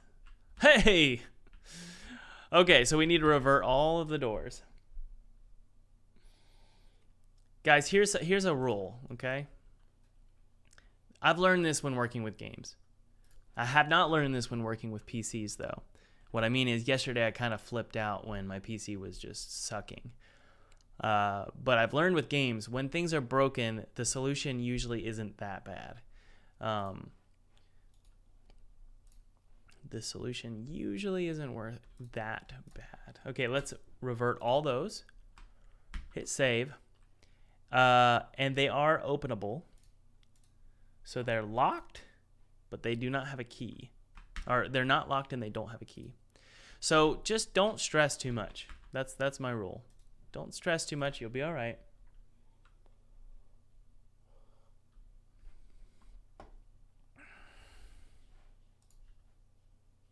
I think the reason why it starts off so slow is because a lot of physics objects are appearing at once. These doors are really bad. What I mean is the pivot is way off. It's hard to figure. It's going to be hard to figure out how to fix that one though. Oh, great. Okay, so I need to swap the. I need to swap them. What about over here? Okay, and we also need to push them over a little bit.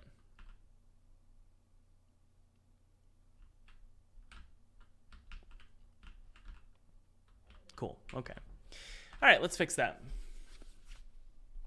So we're just going to swap the door direction triggers. Okay. So we're going to turn on our gizmos, and we're going to move that one over here, and then this one over here. That'll fix the problem. That's all we had to do there. The next problem we have is the positioning is a little off with the door itself. Let's see here. I'm going to turn off gizmos just for now. And we're going to scoot it over. Yeah. There we go. Cool. All right, guys. I think we're good there.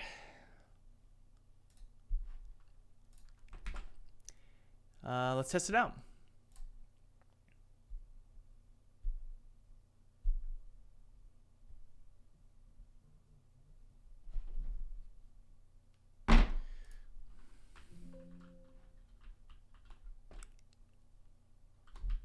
All right. Oh, wrong way. By the way, we need to rebake the textures, obviously. There's a lot of textures here that need to be fixed.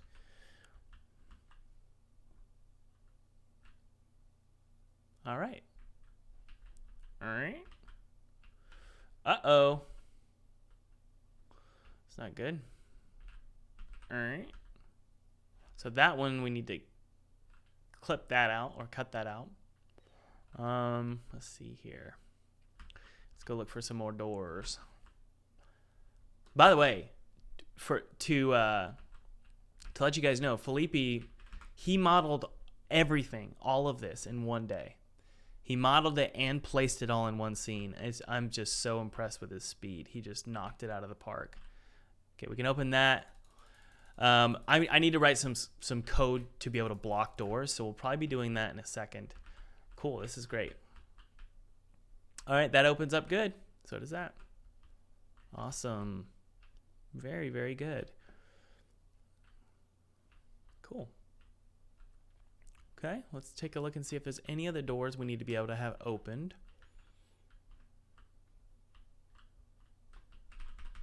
Good. All right. So that works great. Let's go in here really quick and double check something.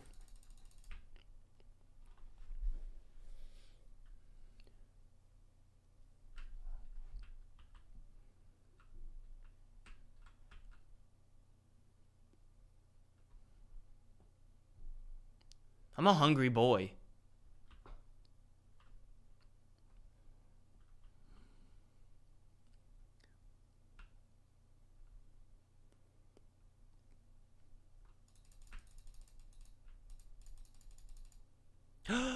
Okay, and this door here is locked. Okay, that's good. Locked. So those are sort of blocked, but we do need this one to be able to open from one side, I believe. So we are in a new area. Sweet. Very good. Round of applause for Felipe. Felipe's done a really good job with this level. He finished up and he's going to be working on Sodom's Hollow next. So the way this works, the way our sort of working relationship works is Felipe does the models and the art and the design here. He lays it all out, but I art direct, tell him kind of where my head is and what I want. And then I also go in and do a lot of coding and a lot of cleanup. I'm basically the developer and he's the artist right now, which is you know different than what I'm used to, but it's because he's really, really good at 3D. So great job, Felipe. Okay, let's go and double check a few things really quick.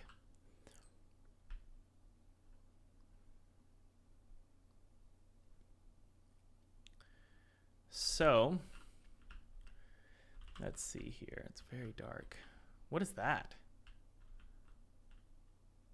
It's like a torch down there.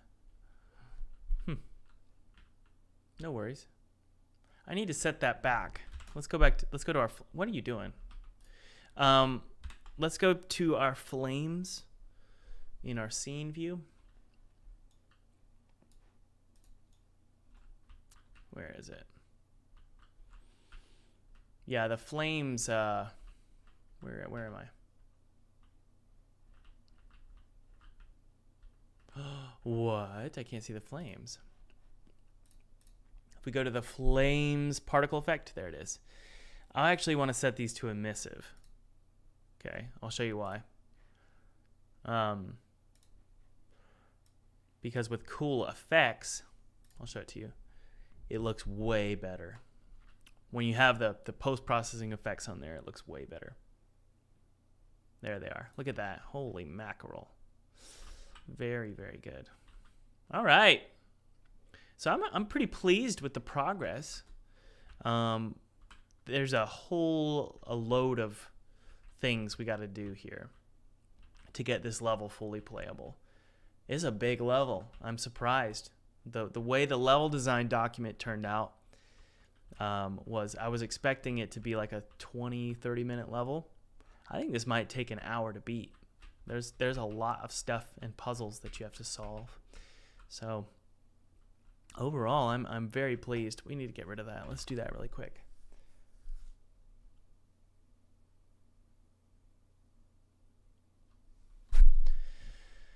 Oh yeah, I expected you guys to miss, a few of you to miss the art style of the original, the pixelated look. This was a decision that was not very hard to make because I wanted to make a game that is more premium, and those pixel art games that are, how do I scale? Let's see here. There we go. Can I scale and hold V? No. Pixel art 3D games, the retro style ones, there's so many on itch.io. I just don't want to be in that category right now because we're looking for funding, we're looking for a publisher, and so I want to make sure it looks premium. But still indie, right? We're not trying to be AAA here. It's a nice balance. I'm going to do it like that. Or you could even probably get away with doing it like this here. Yeah, you do that. Whoops. That actually doesn't look bad. Oh, we'll do that. That's fine. Okay, guys. Let's see. Anything else on my list here that we need to work on? We didn't fix the barrels in the storage area. Let's take a look and see what's going on. Get out of orthographic mode and take a look. There was one barrel that was sort of merging inside of another one that I want to fix here.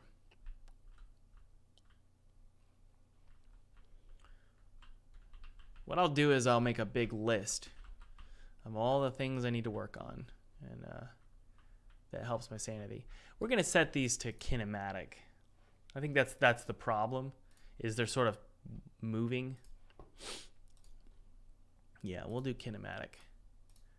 And I don't want to be able to pick them up, that's for sure.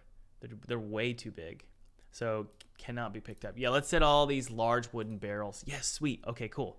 So it's a prefab variant. Thank you, Felipe, for doing that. So we just set them to kinematic, and they cannot be picked up. Honestly, they shouldn't even be pushable.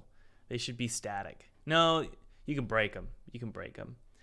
But we'll keep pushable. As long as they can't be picked up, I don't see what the problem is here. Okay, cool.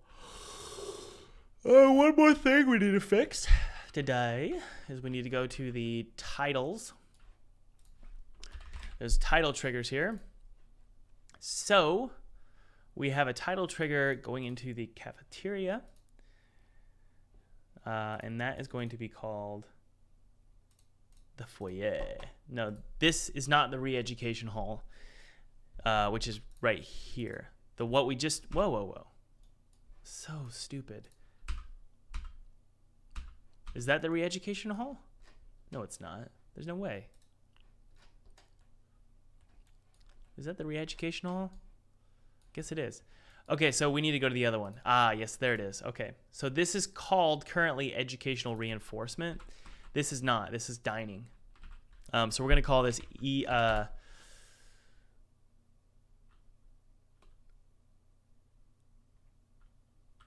dining hall. Is fine. We don't need to be too creative here. So there's dining hall. That's all set up, ready to go. That's the one area we needed to fix. One final thing here. Add correct title series.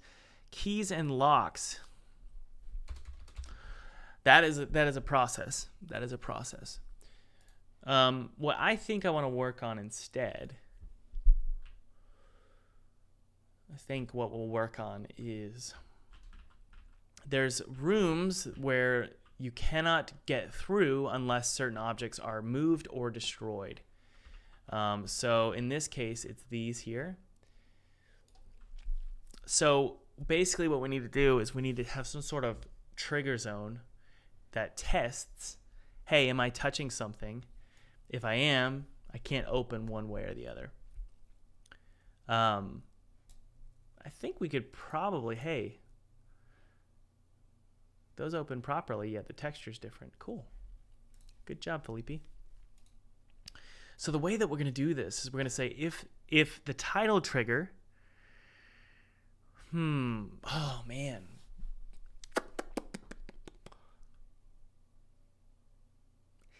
So here's what we need to do. We need to test. We need to say if the opposing trigger is touching a pushable object,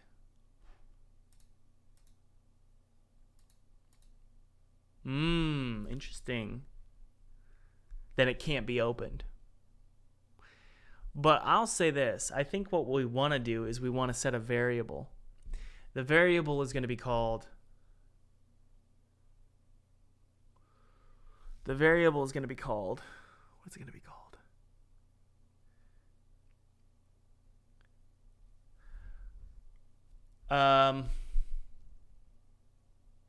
Boy.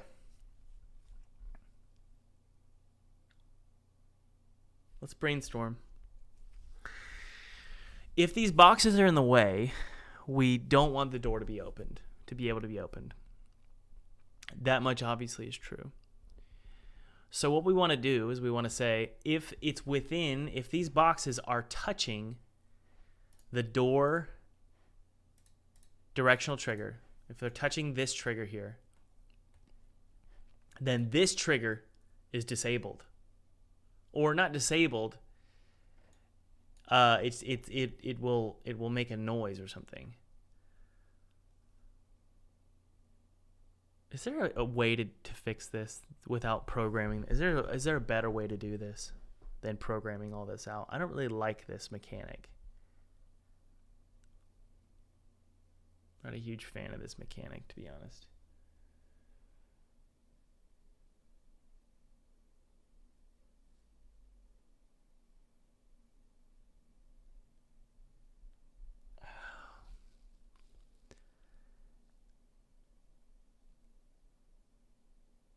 Yeah, I'm not a huge fan of this mechanic.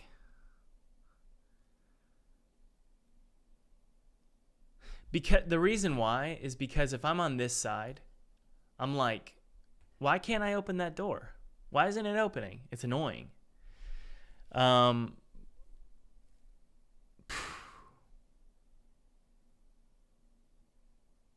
Instead, crap. Why not have a lock on the other side?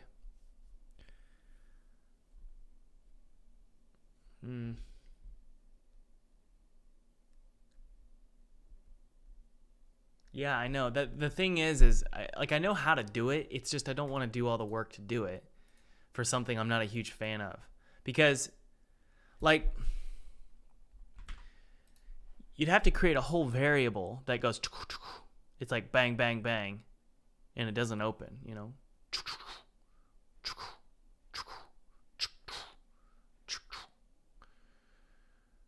Yeah.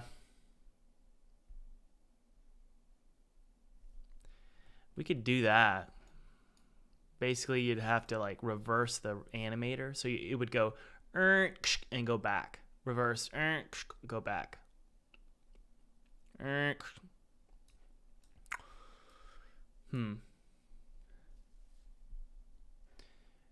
Yeah, I'd want to be able to see it.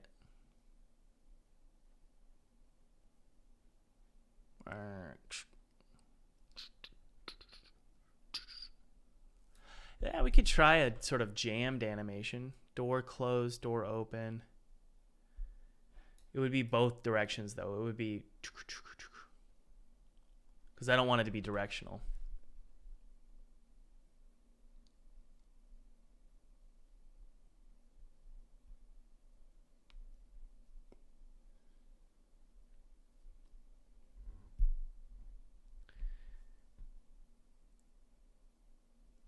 Okay, so Dark Souls is built on a system where doors are only openable from one side. What I could do is have, like, these doorknobs only appear on one side. You know? That might be cool. What do you think about that, guys? So it's you just create one-way doors. And if you see a doorknob on one side, you can open it up. But no, that doesn't help. Because there's mechanics on this level that include, if you once you get the gravity gun, you can move big objects out of the way from doors. So yeah, let's do this first. Let's create before I work on these doors, let's create a gravity gun functionality that allows for only certain objects to be picked up by the gravity gun. Okay, so for example, this table here, I want to be able to pick this up with the gravity gun, but I don't want to pick it up with my hand. So let's hit play here and brainstorm really quick. This is important because this functionality is used all over the place, and I need to hunker down and get it done. So I can't pick this up, but I can pick this up. See how it turns red? But I can't pick it up with E, but I can with a gravity gun. I want to be able to pick it up with the gravity gun, like I can with, and also that.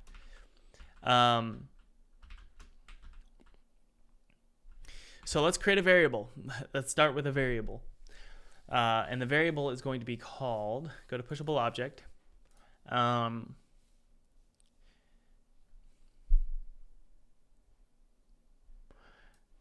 I just want a variable called can be picked up with gravity gun. Okay. Whether or not this object can be picked up by the gravity gun. Okay. Actually, let's do require gravity gun. I think that's better. Require gravity gun.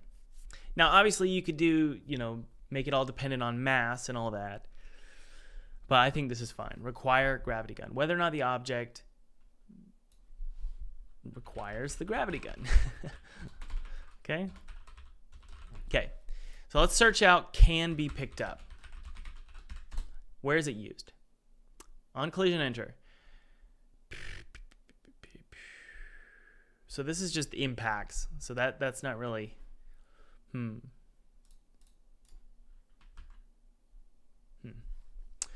There's another usage of this variable somewhere. Let's see here. It's somewhere else. Let's go to edit or project. There it is.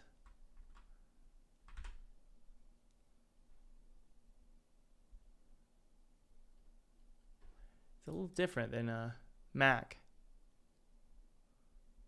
How do I search the project? Does anybody remember?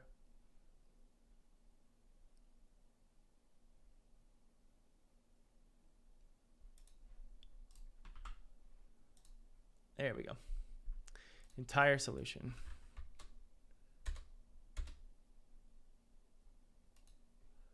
Current project. Pickup utils. Is it in here? Okay. If there was a hit, check if there's a pushable object or whether or not is allowed to be picked up. Okay. Pickup request. All right. If hit info transform dot it can be picked up and hit info dot pushable object can be picked up and does not require gravity gun.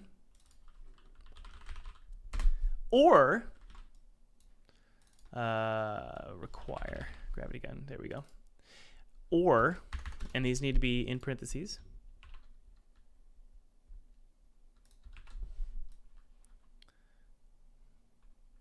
Or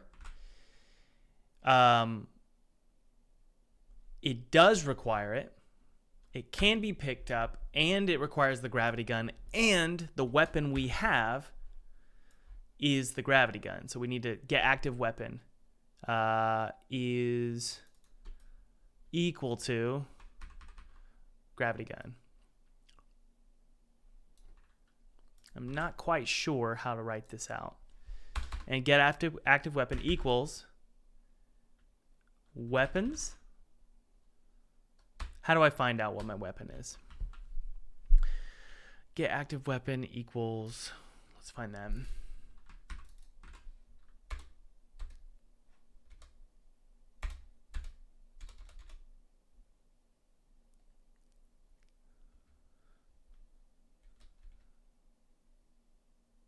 Oh, we gotta find it out. How do we find out if it's the gravity gun?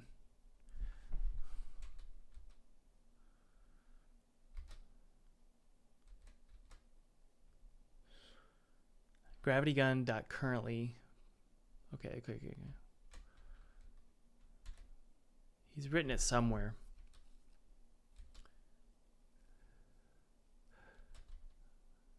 How do we find out if it's the gravity gun? That's what we're looking for.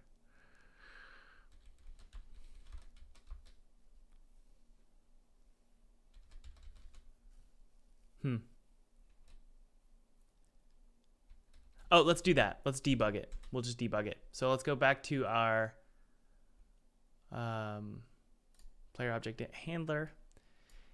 Here's what we'll do. Stop it. We'll take this. Stop. We're going to copy all that for now.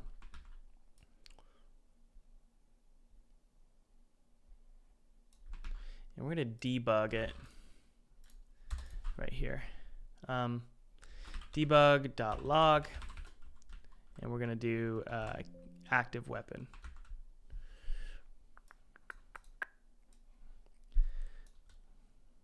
Weapon controller.get active weapon. We're going to see what kind of information it pulls up, because we can use that information to then check.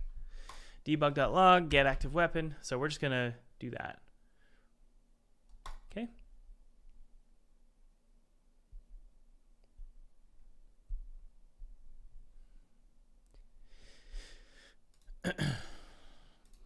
Play. Yeah, I don't want to use the weights of objects. I really don't, because the weights are really determined randomly. Not randomly, but I'd rather determine whether something can be picked up or not. Okay, so this right here. Let's actually go to play focused and take a look. Classic FPS.guns.demo weapon. Okay, so that's what we're going to be looking for. Knife clone. Is it a string? Is it a string or a game object? Well, let's do the gravity gun. Take a look.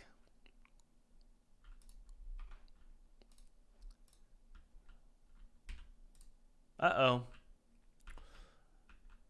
Shoot. Son of a bee. It's handled differently with the gravity gun. Crap.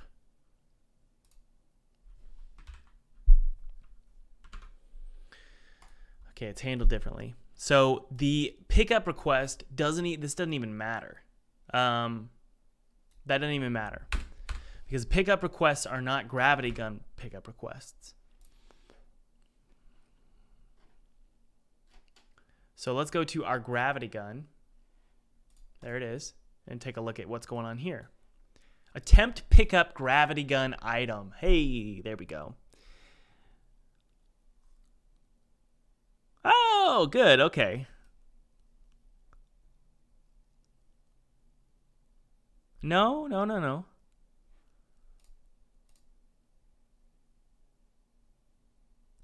Hey, I think it already works. Let me show you.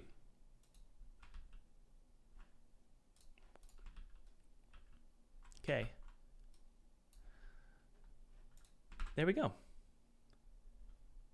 All right. So here's what we'll do. I think it already works. Seriously. Yeah. Joshua says, Thomas, did you answer the PC versus Mac question? Yeah, we did at the beginning of the stream. The reason why my PC was so slow is because I had put the RAM in wrong. So there you go. That's about it. Okay, so this right here, look. If we open up the prefab, we can say, yes, it can be picked up, but it does require the gravity gun. Okay, so let's test it out. Also, this table here, same sort of logic. Yeah, it can be picked up, but it requires the gravity gun. Let's take a look. I think it already works. All we needed was that one variable.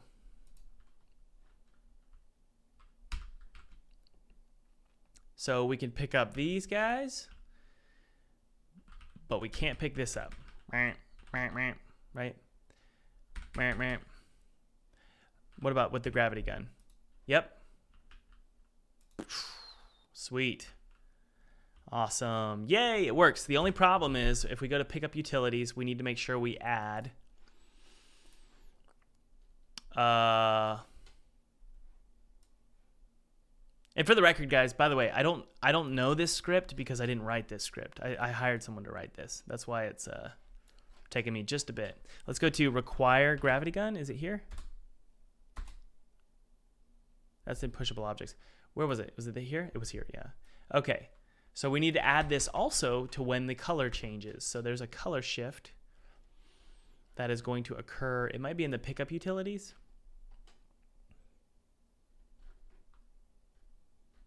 There it is. Modify crosshair.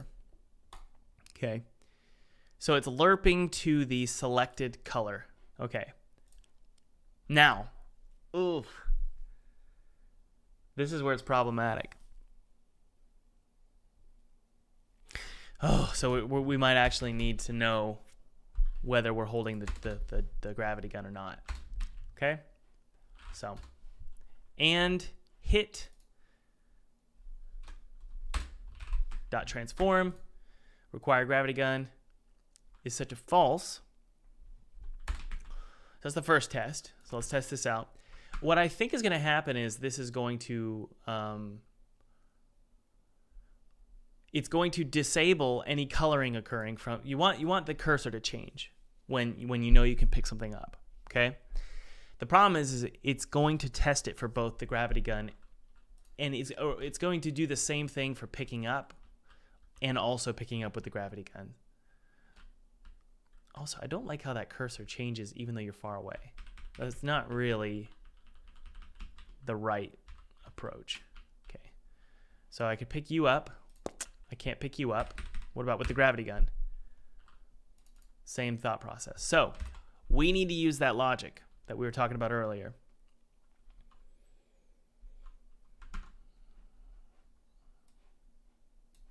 All right, so we're going to have a little bit of OR going on right now. Or, same logic here. It really doesn't need to be this big of it.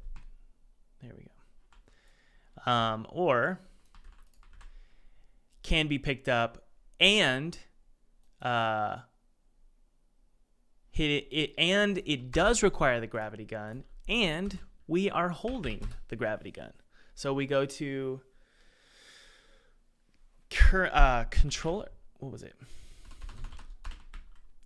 Let's type in current weapon.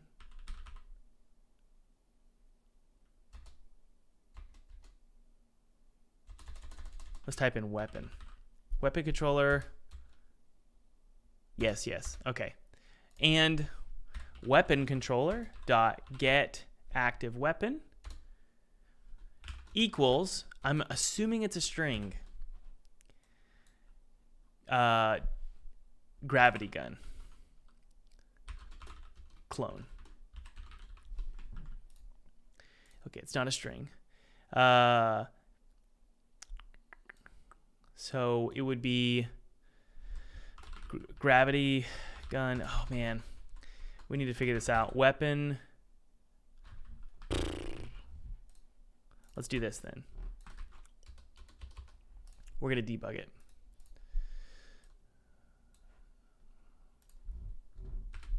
Okay. Let's just do a little bit of a debug here. Debug.log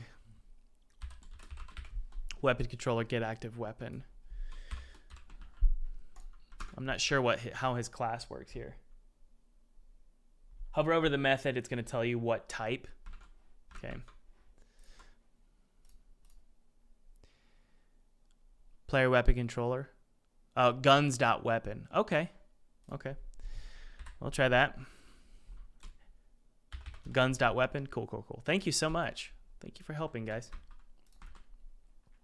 And weapon controller dot get active weapon equals guns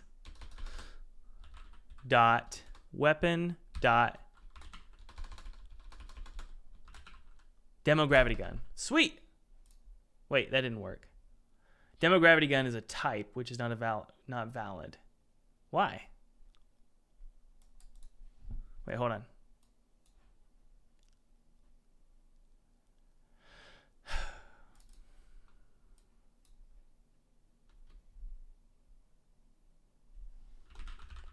Weapon dot what?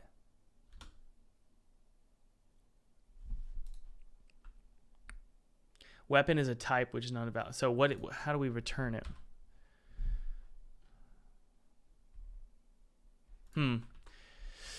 We're close. So let's return what the active weapon is. It looks like it's not a string, but it looks like it's a string. Type of guns.weapon.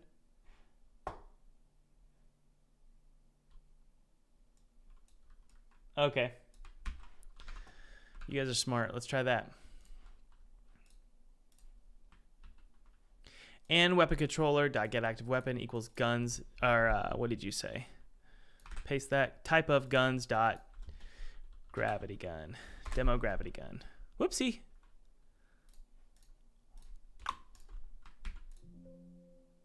Some Unicode characters of the file cannot be saved. Do you want to resolve this? I guess. I don't know.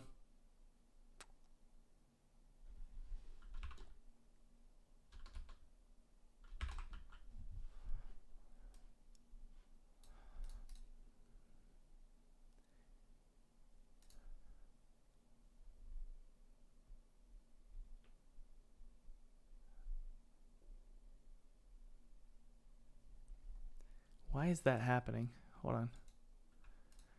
We're missing a parentheses here, I think.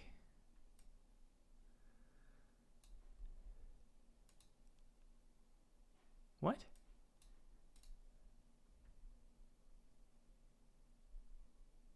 Oh, I need to type it myself.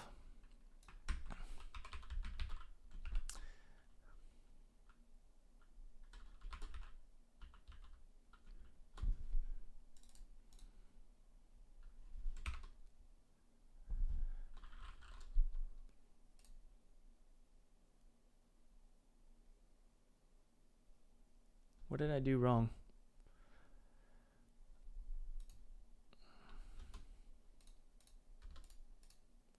Huh.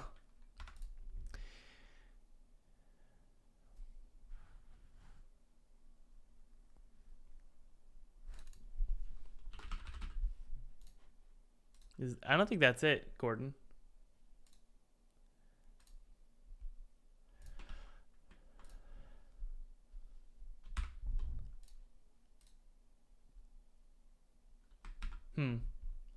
I think parentheses needs to be removed after the.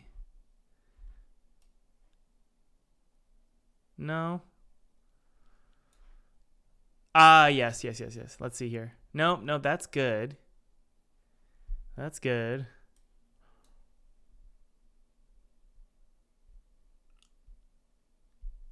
Lucas, you compared class of weapon to some type.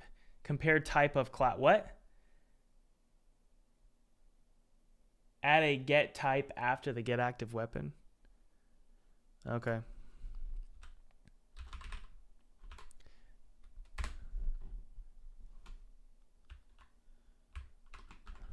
There we go. Well, we'll see. If you were right, Cameron, then I don't like that method at all for finding what your weapon is. That really sucks. But we'll that's just really messy. So let's try it out though. So what we're doing is now we're saying, okay, if it requires the gravity gun, we're not going to change out the cursor. Or if it does require the gravity gun and it says that and you have the gravity gun, then change out the cursor. All we're doing right now is just changing out the cursor.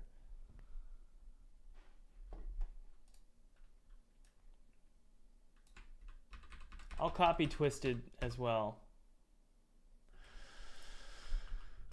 Twisted Liver Studios, I copied what you said. Uh-oh, yeah, we got a bug. Okay, that's not working. Cameron, we tried, didn't we? How do I just find... Let's see here. What did you say? We could try that. Weapon controller, get active weapon. No. Demo gravity gun and no blah blah blah blah. Nope. Okay, that's not working.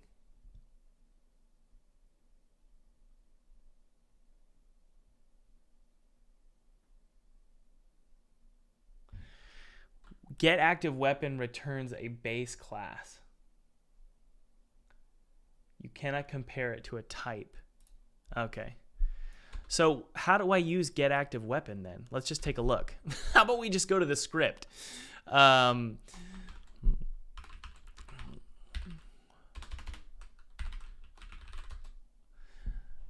Weapon manager dot spawned weapon. Okay. So now we need to go to the weapon, the spawned weapon. What is that? It's a weapon. Okay. So it really should be weapon. Get active weapon equals weapon dot, not weapon controller.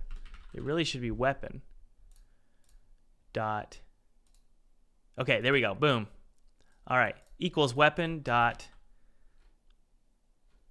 what?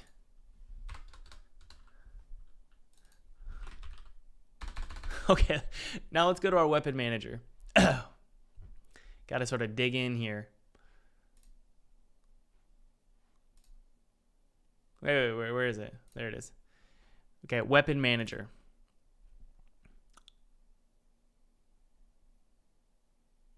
Get weapon reference, collected weapons, current. Look at this. What is that? Get current weapon.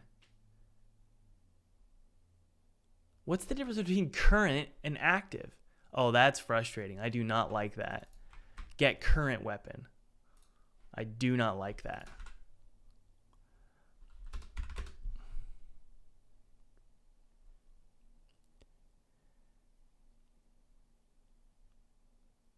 What does it return?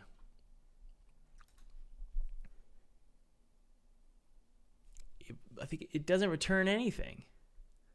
Oh, return current weapon. But what is current weapon?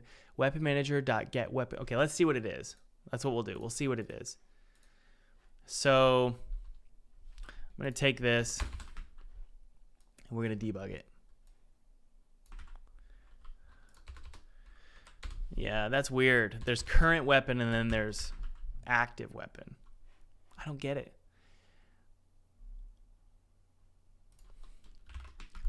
This shouldn't take this long. It's my fault. I need to be smarter.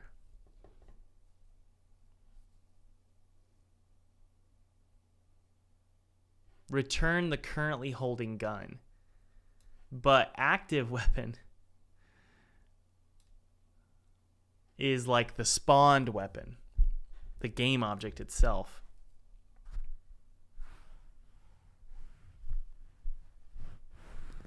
No. We're almost there. Okay, so for some reason I can't do it. Why? We're getting an error. Ah, there it is. We're almost there, guys.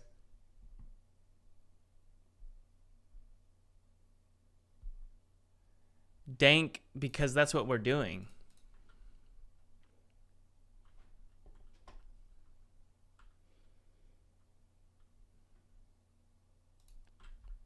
Okay.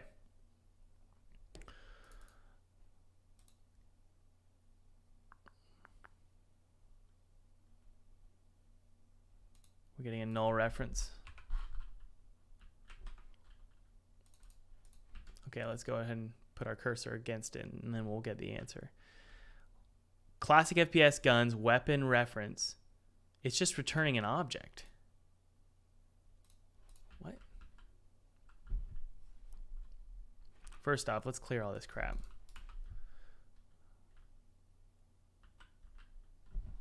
Pause it. Whoops. Pause. Okay. It's just returning an object. Oh, Unity. What?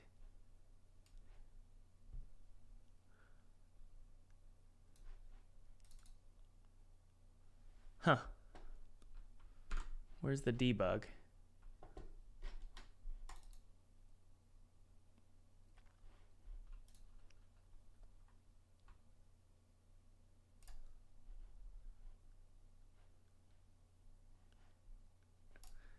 Return weapon manager.spawned weapons. Okay. It should return the current weapon.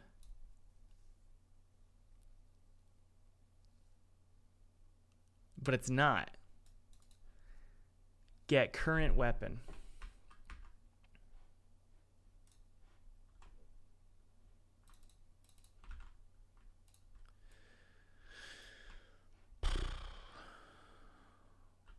That's just strange. It's just returning a object. Let's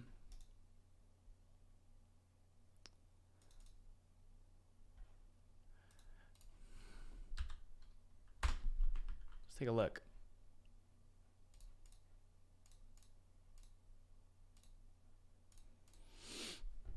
Okay, get current weapon. If currently holding gun index equals the last current index.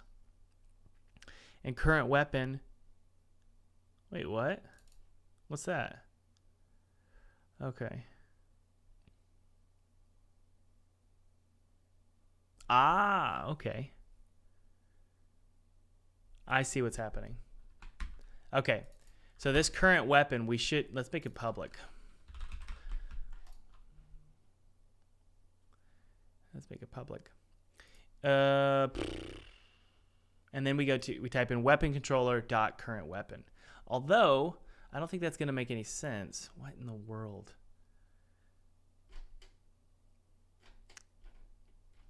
We can make it public. Maybe that'll help. I don't know.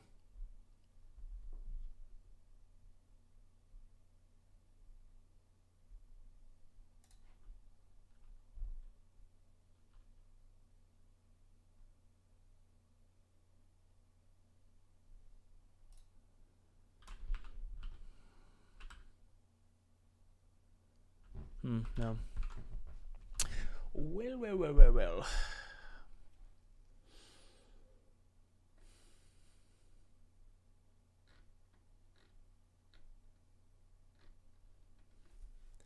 Let's find out where it's being used and just check there.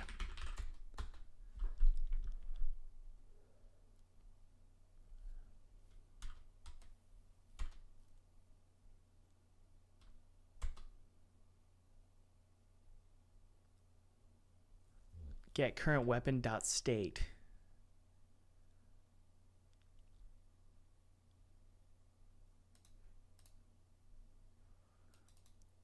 Okay. There's different aspects to it. Okay, dot thumbnail. Okay. So okay, hold on.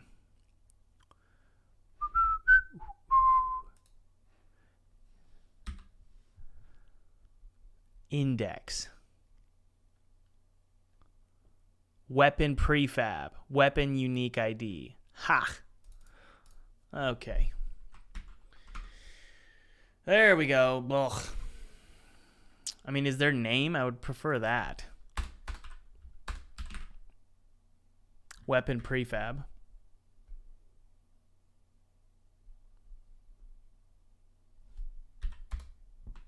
Let's debug what its unique ID is.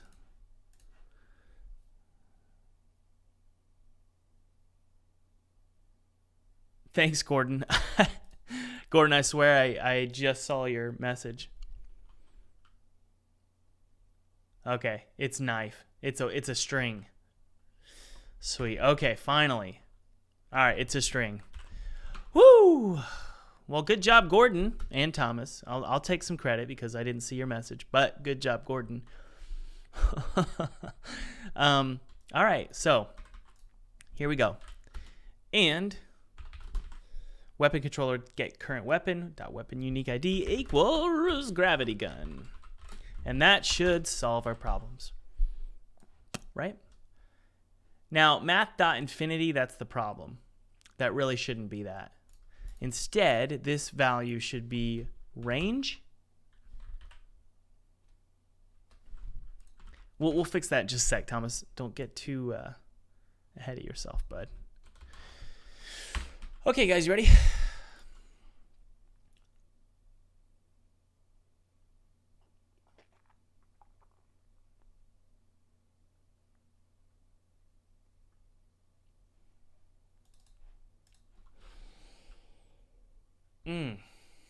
Let's try it out.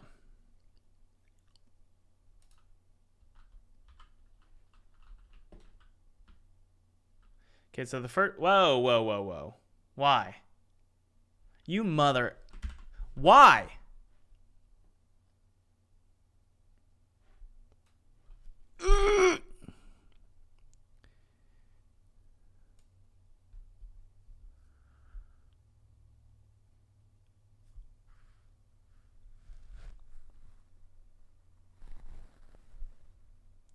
That's not doing it.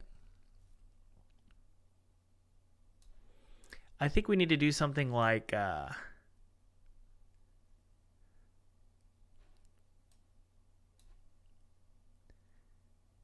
weapon reference. Something like this. If weapon controller... No. I think we need to do something. This is such a mess, but give me a sec, guys.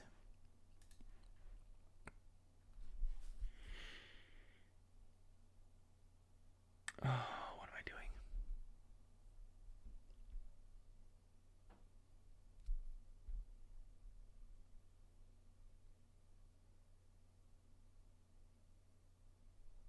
I think it's because it's a null.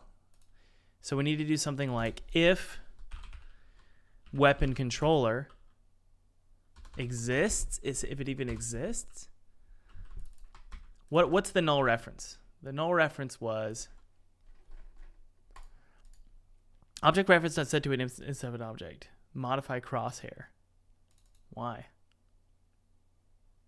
Yes, it is. You fool. Oh boy.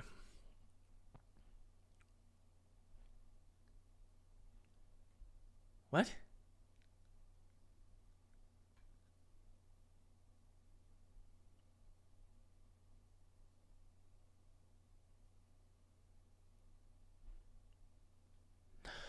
Oh, I think we need to do this.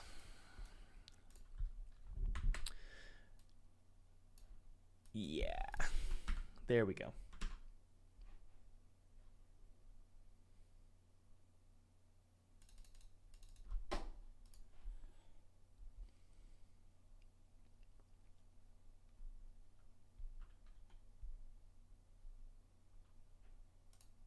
Yay! You know, it's like driving stick. Sometimes you just your fingers type out what you feel, not what you think. So those parentheses were just not looking right. So there you go. Okay. Also, we need to get that correct. If it turns red, you should be able to do something. Period. In this case, that's not true because I can't pick this up. It's too far away.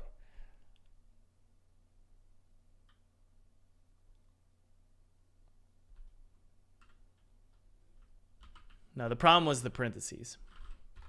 Okay, so look, now I can pick that up, but if I go to this, I can't. See? Oh, Thomas.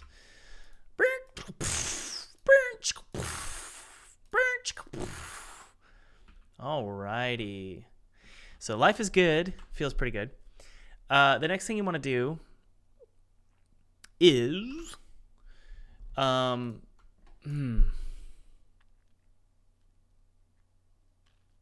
we need to find a value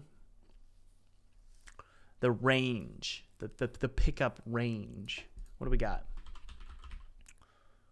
Nope.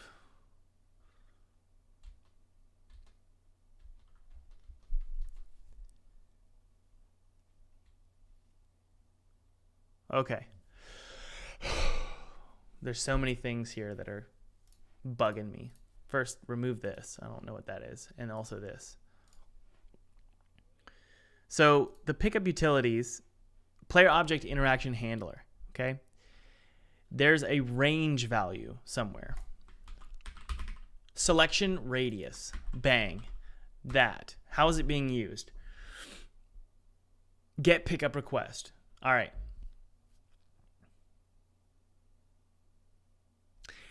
The problem is that the gravity gun selection radius,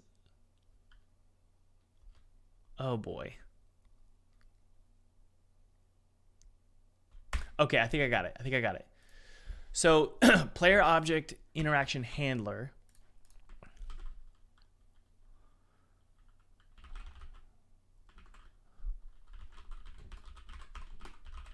Stop.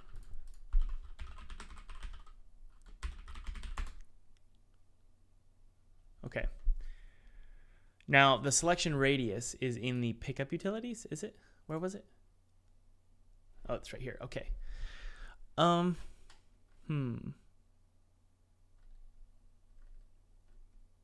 Okay, get pickup request.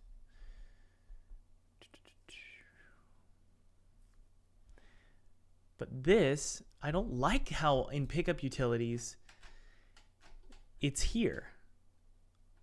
The color change. Modify crosshair. Okay, so really what we need to do, guys, is we need to have a variable called like float selection radius, and it's going to equal whatever the selection radius of the player object handler is. So it's like 50, all right? I'm not quite sure exactly what it is. I need to figure out how to access this. Let's see if we can find it in the current project. There it is. Object interaction handler. Shit. Okay, so player weapon controller. All right. So this is going to be, yes, okay, we got it. We found it. Weapon controller dot object interaction handler dot selection radius. Okay, so what we do is we say this can be set to 0 at first, and then you say if our current weapon, is the gravity gun, then you can select it from anywhere on the planet Earth, right? Weapon controller dot get current weapon. If it is that, then Cracker Jacks. Hold on.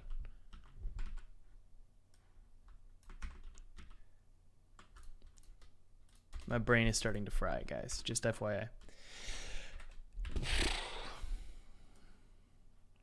If it is the gravity gun, then the selection radius is infinity. This is not going to work.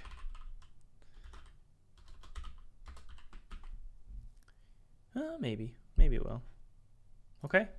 So if it is the gravity gun, then otherwise, if it's not, the selection radius, this is, by the way, this all we're doing is just the cursor. That's all this is. If it's not, then the selection radius should be equal to whatever the selection radius of the object interaction handler is.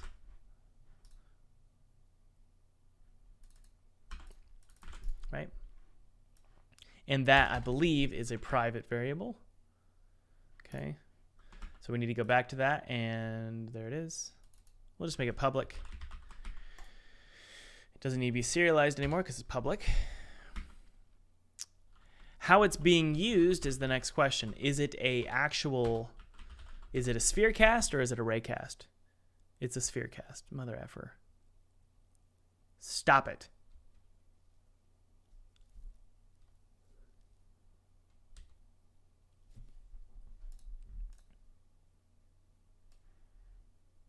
Well, let's at least double check. See how it works. And then this value here is going to be the selection radius.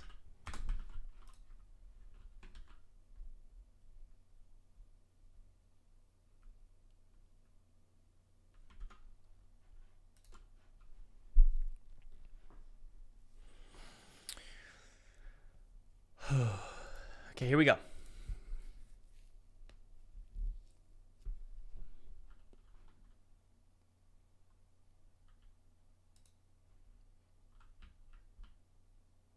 Yay!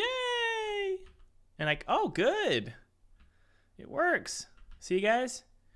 Now the crosshair changes when you can actually grab it.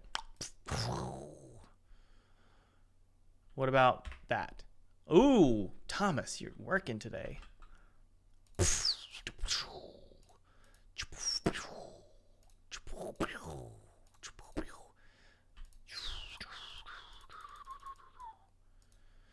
All right. Pretty cool. And look, I can pick up tables now. And I can move them. Like if there was a table in front of a door, for example, like this, I couldn't get to the door. You know what?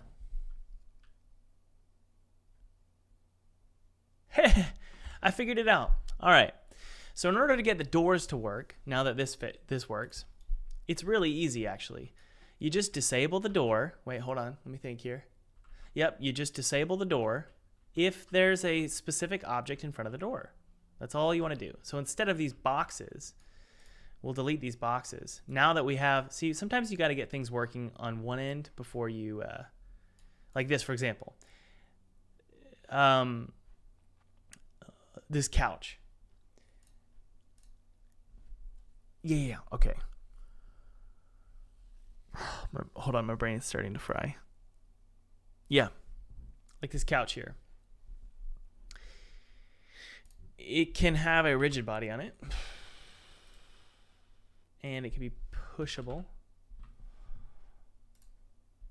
It can be picked up, but it requires the gravity gun, right? So this couch over here, what you would do is you would just put it right here. But I don't even want it to be that, honestly. I want it to be a shelving system. No, a table. Hey, why not a cool table? So let's take this table, copy it, and paste it, and then we'll bring it over. Let's go to wireframe mode. And we'll move it on over to over here. So this cool little table here will be sort of blocking the way.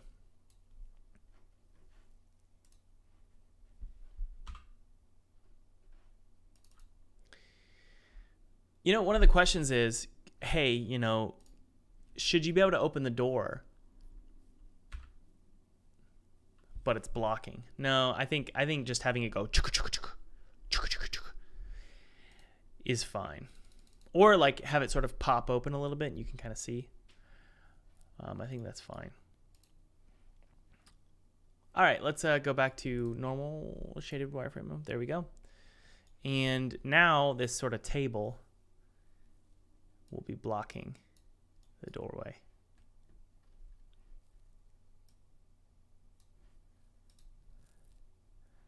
Turn off snap mode. So it's pretty obvious, you know. These dining room tables, we need to make sure they're pushable. Can be picked up, but they require the gravity gun, and they are also rigid bodies. Okay. Good. All right. So that table, is it a mesh collider? Yep, it needs to be convex. All right. So now the gravity gun will be able to be used to move this out of the way. So the next thing we were going to do is we have one single variable. It's not a one-way door necessarily. It's just if one object is in the way and you specify which object it is, then it's not going to work. The door is not going to work, and rather it'll play some kind of wiggle animation, okay? So let's create that wiggle animation.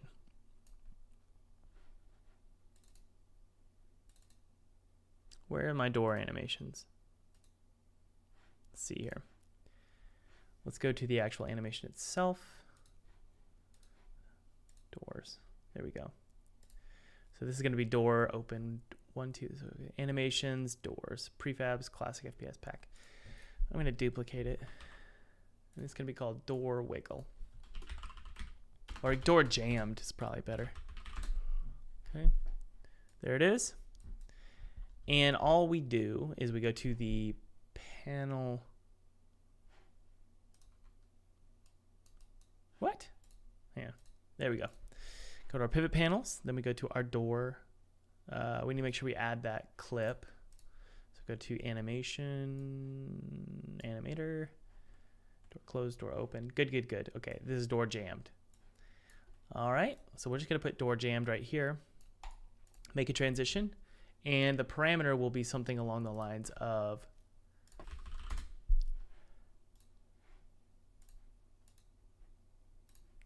or how about, I think a better show jammed. I like my variables to make sense, and jammed is a true or false, and that's not correct. Show jammed, good. Exit time, no. Transition duration, 0. And it will just go back to door closed after it's done. Has exit time? Yes. Loop?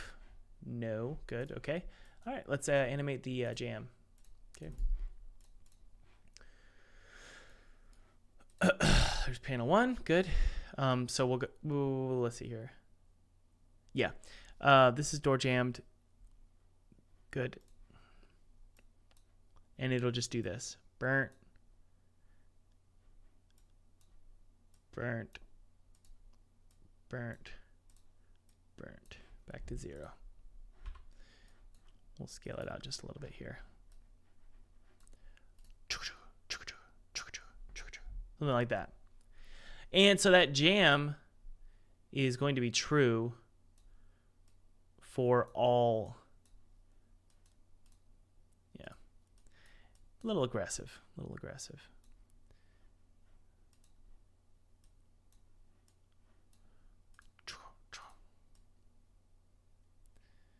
It'll be true for both directions. At least that's the theory. Good.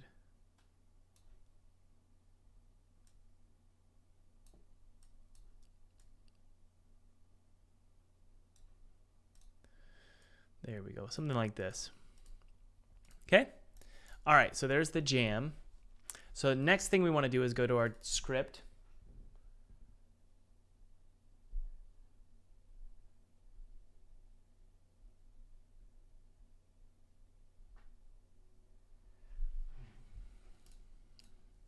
All right, we got door options here.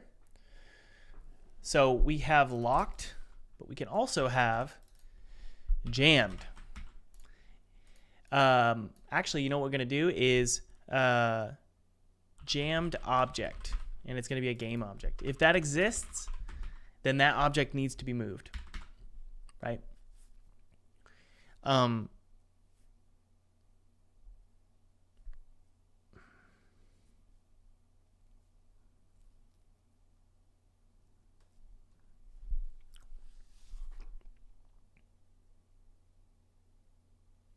If it's within the sphere, so let's do this. If the jammed object is within the sphere, no, G-force. There's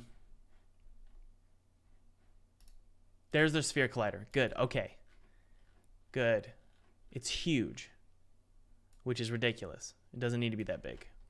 If it's within this sphere collider, then we are experiencing a jam, right? That's about it. Okay, so let's fix the sphere collider in the actual prefab. That's a freaking huge sphere collider. There we go. Why is it so hold on.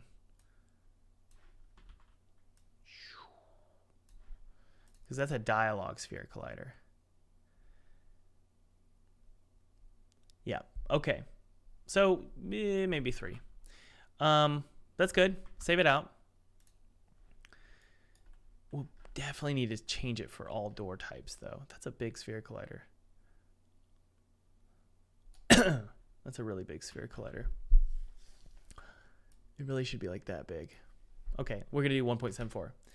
1 or 1.5. Or no, how about 1.8? I think that's fine. And then we'll bring it down a little bit to 1 or maybe 1.5. Okay, so we got 1.8, 1.5. Why don't we just make it a nice even 1.8 and 1.8, okay? That way, when we go to all of our doors, we got mansion door. What other doors do we have here? We've got that one. Let's keep going. We've got this door type. That's the mansion door. Yep. Okay, so, cool. So that's sweet. Mansion door is already set up. So the only other type of door that we need to double check is this here. Okay. By the way, guys, those of you just joining us, my massive game dev program is 40 or 50% off. You're going to get a 30+ hour program. You're going to join over 2,500 students worldwide. It's a massive program. You're going to learn everything I've learned in the last decade of making indie games and learning how to do it full time. That's the important part. So you get 50% off, and you also get a free brand new program called Stream My Game. It's on how I got Jacksepticeye to play my games and how you can learn to get massive YouTubers like Matt Pat. I also got Matt Pat. A lot of different YouTubers to participate in the creation of your game so that they play it, right? There's a strategy there.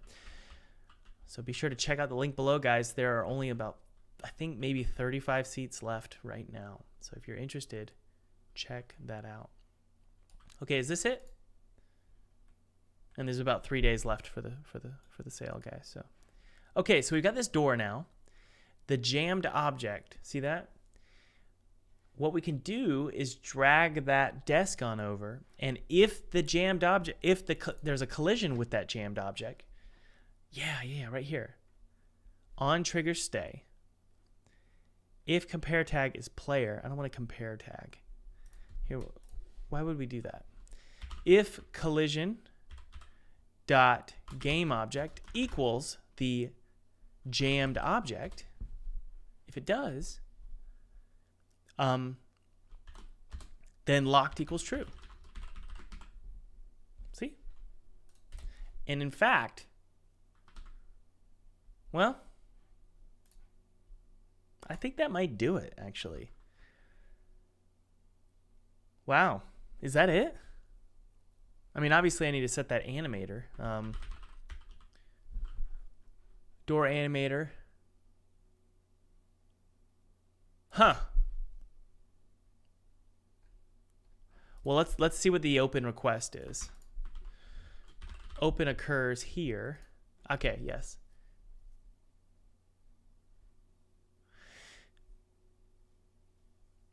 If it is locked, if it has been opened, door disable sound.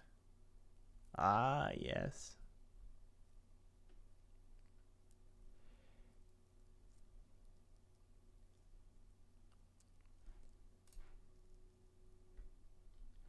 We really should have a jammed variable.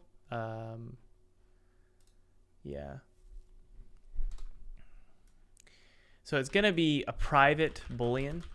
It's going to be jammed equals false. This value is set to true if the jammed object is within the sphere collider trigger.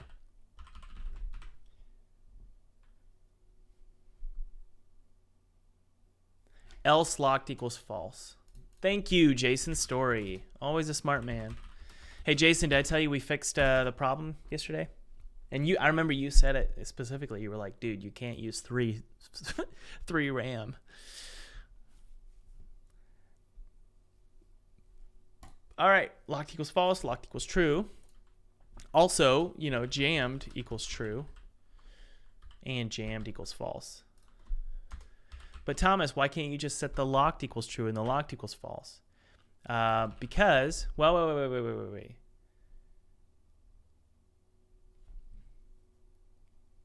Yeah. We really don't want to be using this locked variable. Okay. Jammed equals true and jammed equals false. Jammed is different than locked because it can be locked and jammed. Okay? So jammed variable is not set by me. It's going to be set by the object in place. Okay? So we need to scroll down here and we need to say, okay, let's start with each condition. This is too much. If game manager player statistics, if they have the key and it's locked, then do all this stuff, right? So this is the door locked or not, right? And it can't be jammed. Man, this is tough.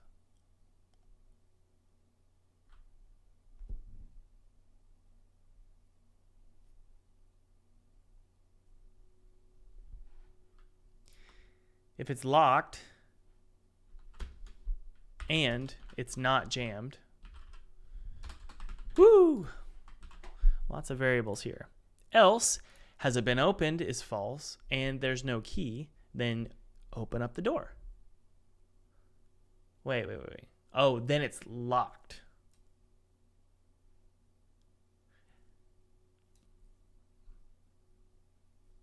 Ah, yes.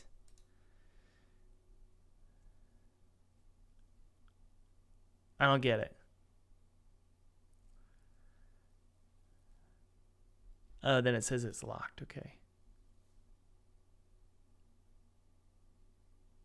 So this is okay. Yeah.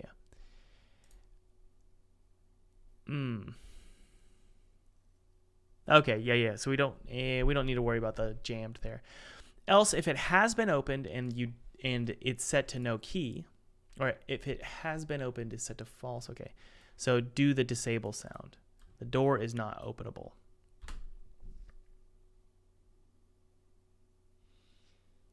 Dude, my brain. Sorry, guys. Oh,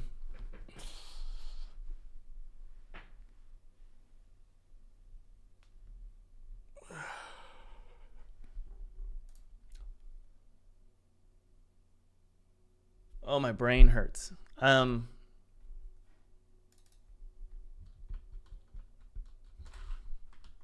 Or jammed. If it is jammed and it has been opened, good, okay. And jammed equals false. Or, yeah. And I told you guys I'm getting hungry and tired. And jammed equals false. But actually, we could probably put that jammed condition here. All right. If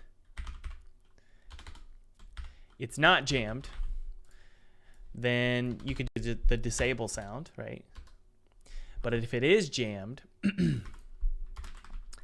what are you doing, Thomas?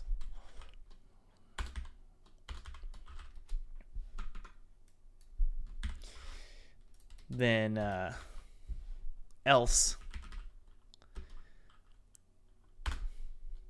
Jeez. I'm telling you guys. I'm losing steam. Door jammed sound.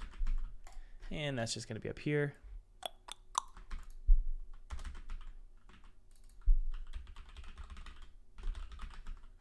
Okay. Got a nice little jammed sound. And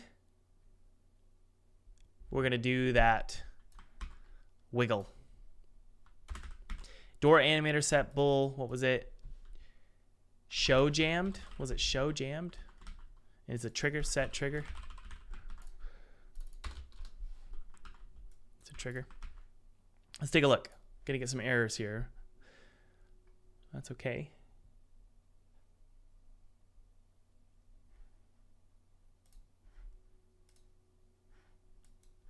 Oh, I was right.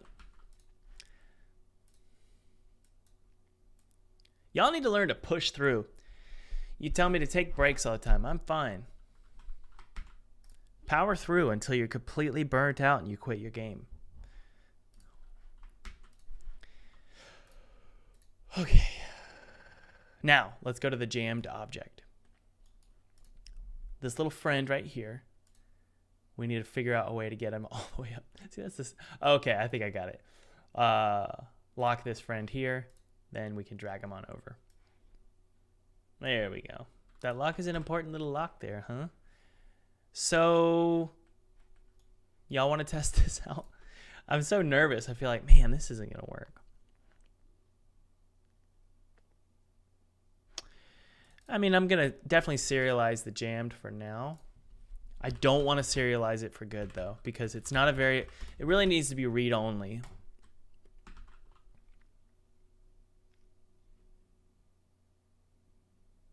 For Gordon says, for other mental health tips.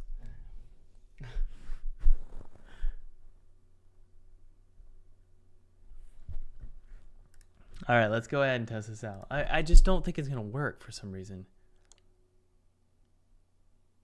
Well, we do need a jammed sound. There's the door disabled sound. Here, can you guys hear that?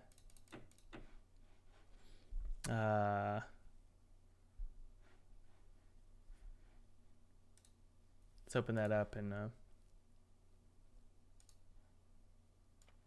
I'll just do the jam sound too. As a locked door, this right here. So locked and jammed are basically the same sound, to be completely honest. All right, we can test it out.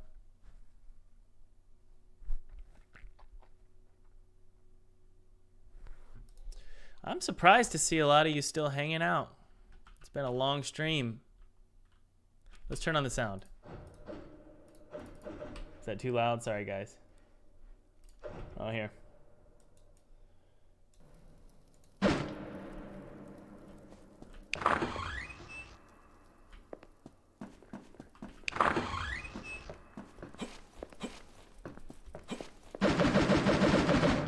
I'll turn it down, sorry.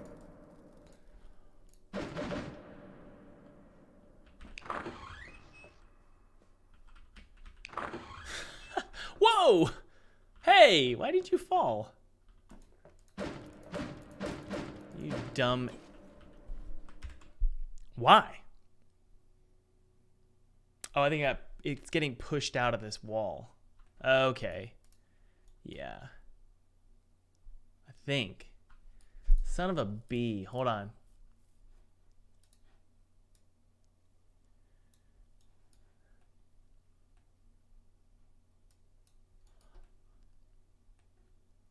Well, let's look at it at least.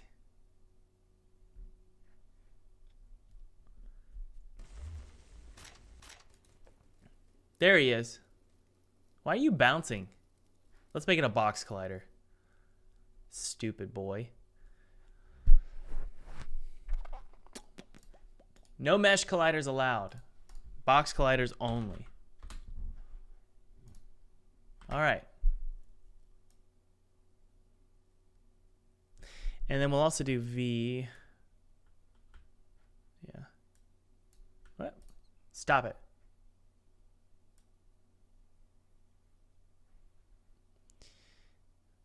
I don't know why he's not snapping to the ground. Let's hit play and double check.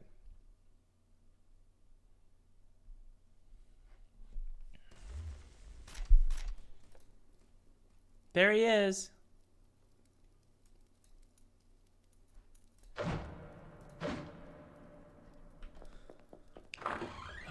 Oh.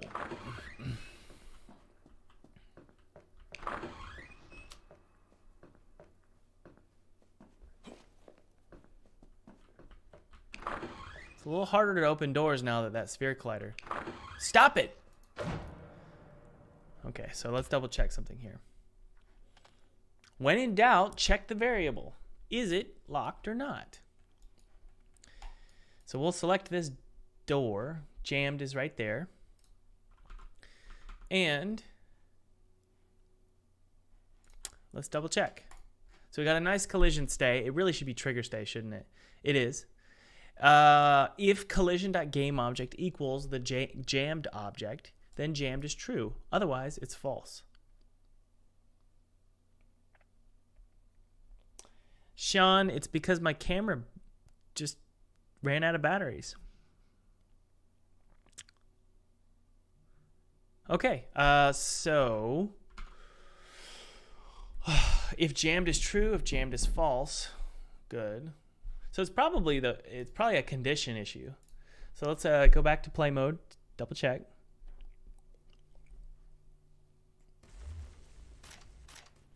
All right, there's my door. So let's go. Oh, wrong. Whoa.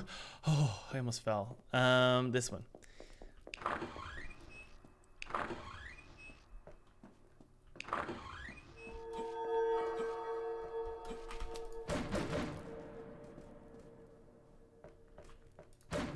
Woo! All right, let's open up this friend here and double check. Okay, it's set to jammed. Look, look, look. It is set to jammed, but I could still open it. So it's a condition issue.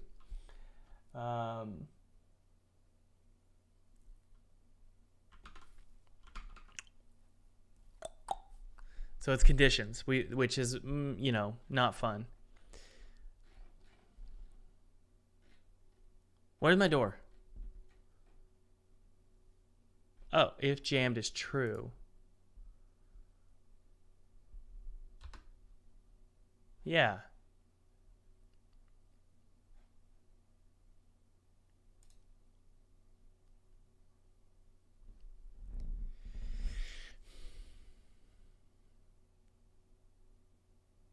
Or if it's not jammed, then we can move forward with this stuff.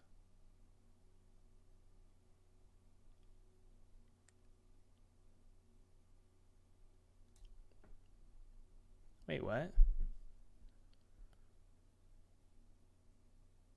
Oh, if I have the key, or it's not locked, or it's not jammed, then we can open the door. See? Okay. Good.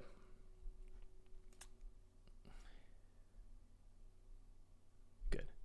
But if it is jammed, then it's going to run this dialogue that shows the door locked sound, and it also executes the dialogue. I don't really want a dialogue every time the door is jammed, to be completely honest. Maybe I do, though, you know?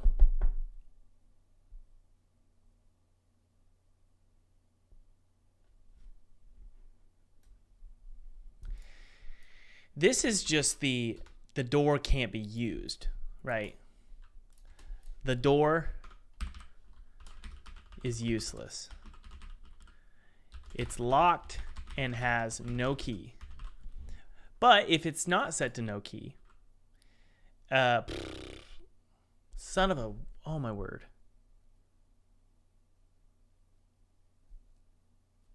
If the player doesn't have the key, play the locked sound and show the dialogue. Or has been, yeah, here we go. I think I figured it out. Or it's just jammed, right?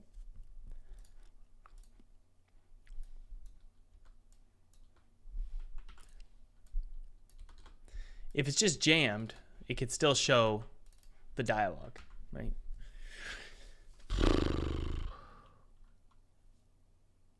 And then that dialogue can say something like, the door's jammed, the door's jammed, the door's jammed, the door's jammed, the door's jammed, the door's jammed.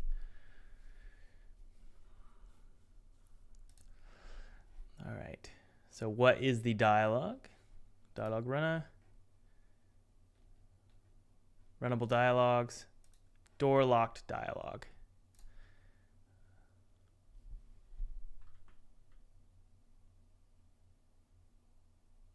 I'm fine with it being that way for now.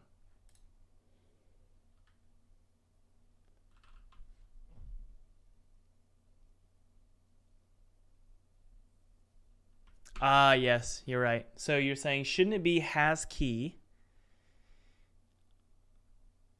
and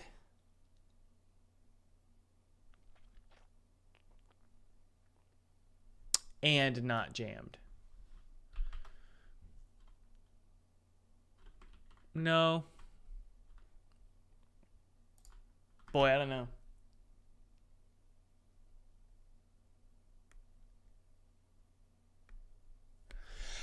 Whew, let's just test this. You might be right. My brain, if they've got the key, or it's not locked, or it's not jammed, then open up the door. If the player has the key, it can't be locked and it can't be jammed. It needs to be both. It can't be both. Yes, you're right. Or it's locked, not locked, and it's not jammed. Then you can open the door. Good, Danny. Or,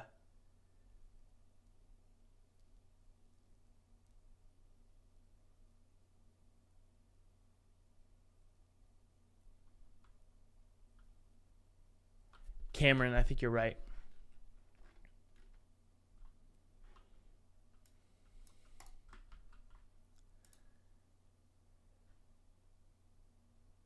Yeah, I think this needs to be on trigger exit right here. That really should be it. It should be if collision dot game object equals jammed object. Once that collision exit occurs, the trigger exit, then you could say jammed equals false. I think that's probably a better place to put it. All right, let's try this.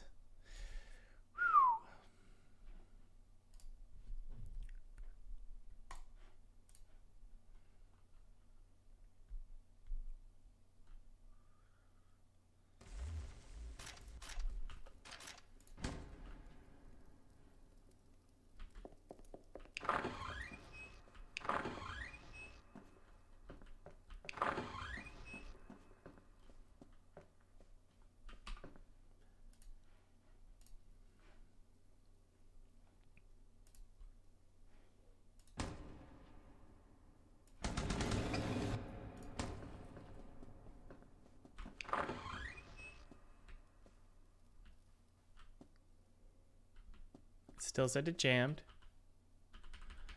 The variable source of dialog runner, you probably need to assign the source variable. Okay. So there's no source. Dialog runner has not been assigned. Really?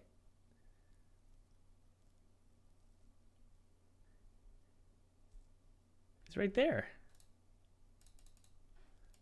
Let's try again. The variable source of dialog runner has not been assigned. It's right there, you mother effer. What?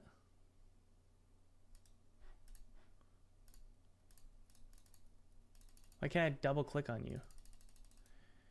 What script are you part of?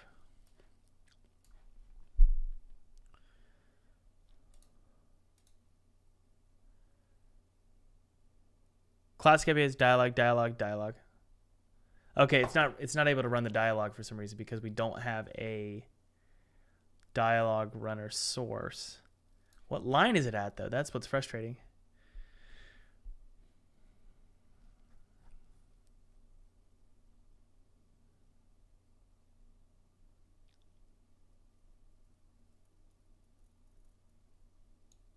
I don't understand. It's not telling me where the problem is. Unassigned reference exception. Line 74.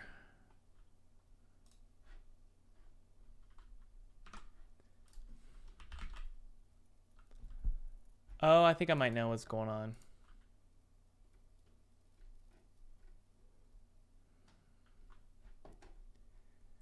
Yeah. So we need to figure out a line of source clip. Okay, what's source? Audio source. All right, so we need to find the reference of the dialogue. So the dialogue runner is somewhere. I don't know where I'm using it though. I can't remember. Canvas? No. I think it might be on the door itself. There it is. Okay. Audio source. Great. Okay. So I just need to say which. There it is. Okay. So that kind of is interesting. So it looks like it's like a sound effect that's played. Yeah. Audio source. But what does it do? It plays a sound. Dialogue sound effects. Okay. Okay. And those dialogue sound effects are coming from the door. Okay. So we need to specify where the sound is coming from if there's a sound that's played. So it's going to be this right here. There we go. So that's the dining door. Let's go to door. Yeah. Okay, let's try again.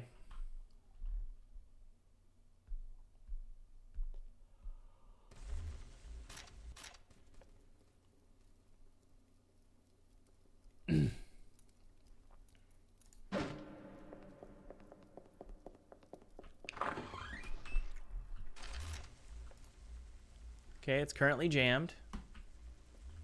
We're probably going to get another null reference exception. I haven't really messed with the dialogue system in a long time. I don't even know if it still works.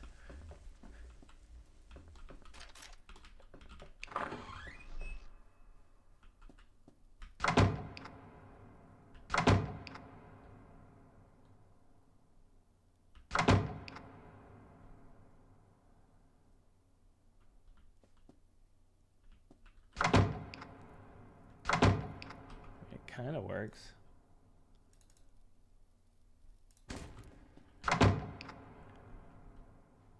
What is this?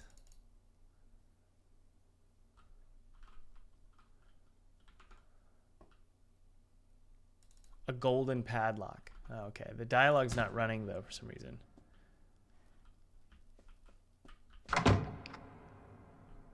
What are we printing?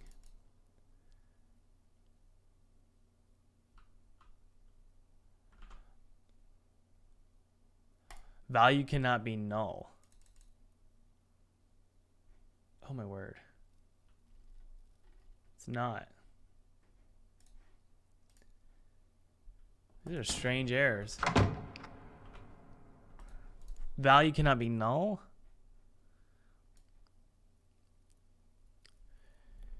It's not null. Door CS line 132. Door system. Okay, door.C# 132.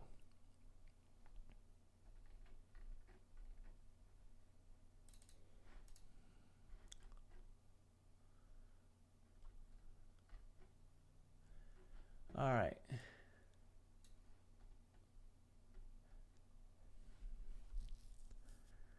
Okay. So we don't have an audio source set up properly. Okay. I don't know why, but they're just not setting up.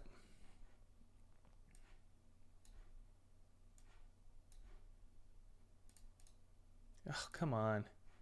Audio clip. Audio source. Okay, there we go. Whew.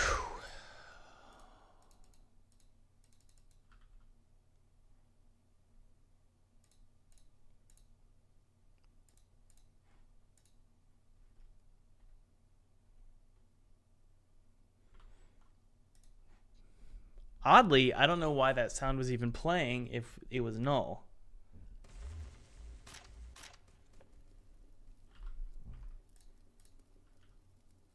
Yeah, that's weird. There we go. So you're saying clicking on the blue link? Okay. Because whenever I just double click on an error on Mac, it'll just take me straight to the script issue. So, yeah, whatever. Sorry, guys. I'm going from Mac to PC, and things are a little bit different, honestly. And for those of you curious why we have to run all the way over here, the spawn system is not working properly. Or at least I don't fully understand why it's not working. Okay, let's see here.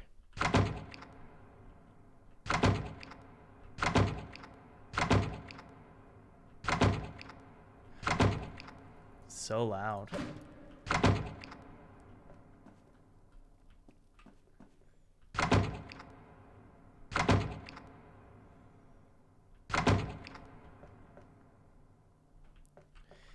why the animation isn't occurring. Let's take a look.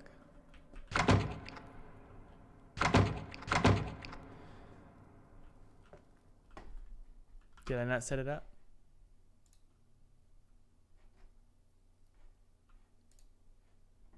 Yeah, I don't think I set it up yet. Okay. Yeah.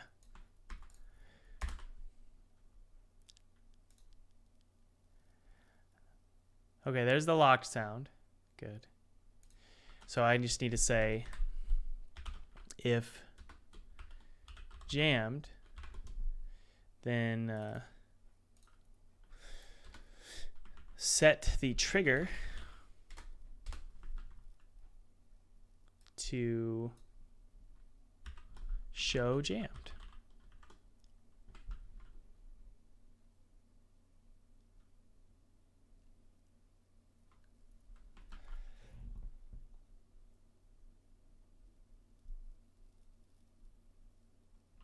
Oh, okay. Thank you, Jason. Good to know. All right. That door locked sound is loud. Really loud. Let's I wonder if we can change the volume of it to like 0.5. That's super loud. Oh, I see. Okay.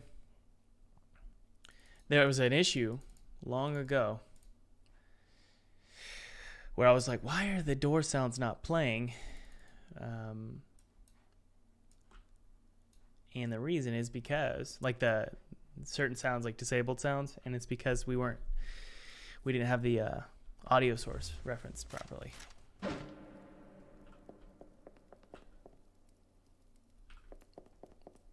Okay, let's try it out. Run all the way on over.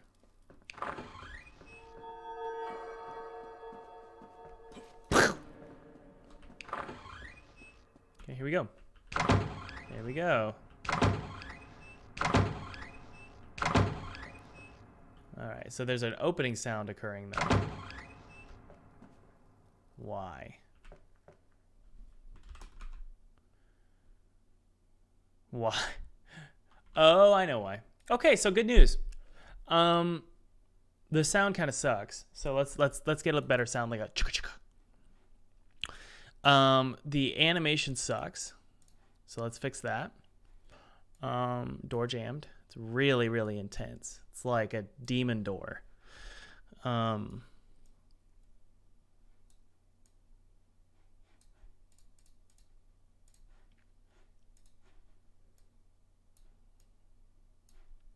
So what we need to do is just set it to, we could probably do 0.5, negative 0.5,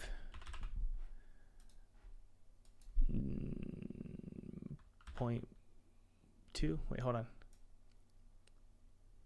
There we go. And then just go to 0. That's it. Okay. The sound is a little strange.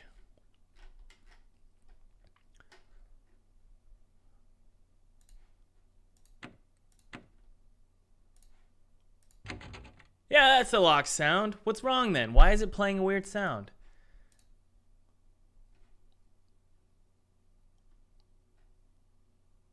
It's playing a slam door sound. What? Also this right here, play sound. Well, you know what? I actually don't mind this. So that's the sound we'll do right there. And then we don't need this sound, this playing disabled sound. Maybe we do. Shoot. Door locked sound. Execute dialogue. So the execution of the dialogue is playing a sound, I think. Yeah, that's weird. Well, let's test this out. First off, let's go back to our animation. Jammed, and then we don't need that.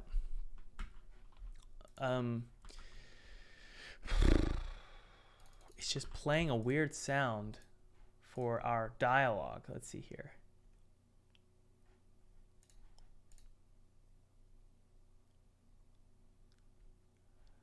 Huh. It's like playing a weird sound.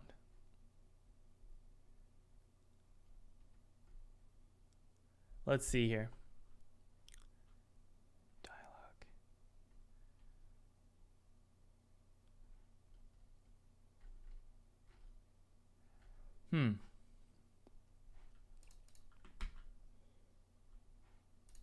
There it is. Wait. That's the open sound. Isn't that strange? It's playing a weird sound. It's playing a slammed door sound. Well, let's remove this and see what we get. No dialogue, and we're just gonna do this jam. Okay. Woo!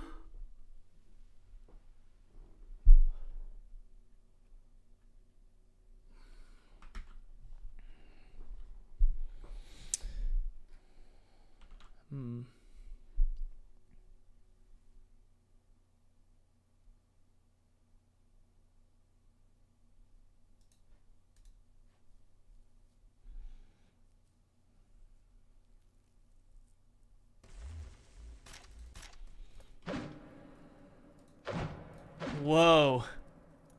What? What's going on with my axe?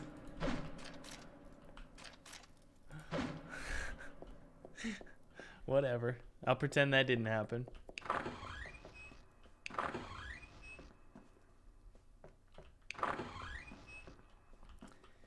There is a... Let's see here. Oh, well. I was going to test something.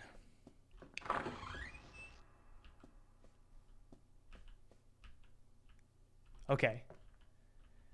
So it's not doing it anymore. So I think it might be the dialogue runner. Look, I can't do it anymore. There we go.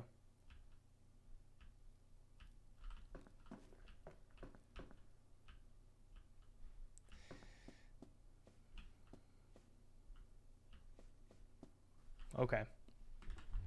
So that kind of fixed it. I'm assuming it's the dialogue runner. So we'll double check.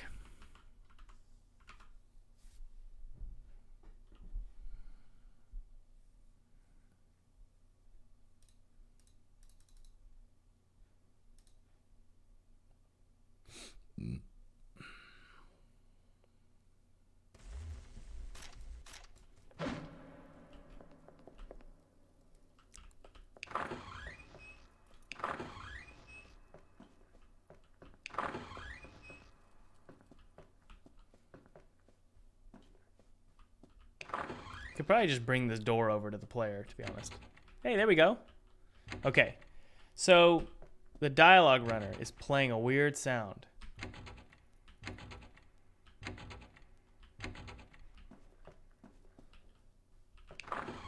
And then we'll have it say, "It's jammed. It's jammed. It's jammed. It's jammed. It's jammed."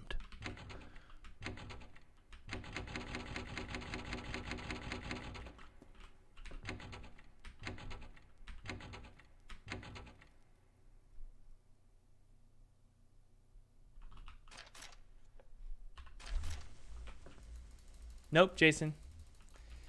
Incorrect. But we do want to test and see if it even works. So let's double check something. If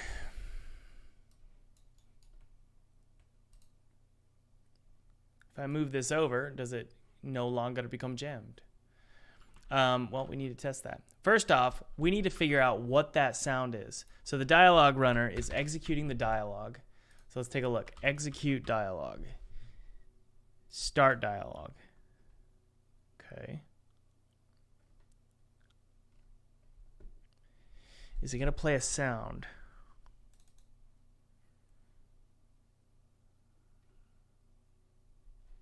Source clip equals dialogue.sfx. Okay. So there's a sound in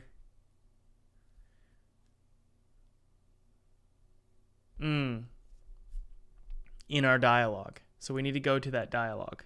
And there's a sound. Okay, the sound is being stored somewhere. Very good. So now we know. Let's go to the door here. We're going to get this to work, guys.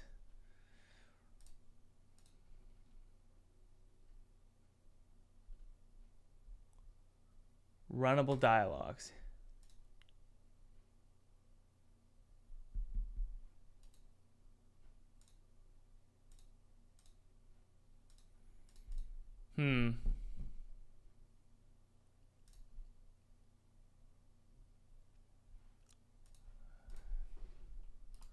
I don't know. Ooh, that's the sound. That's something's wrong here with this dialogue script. That's the sound.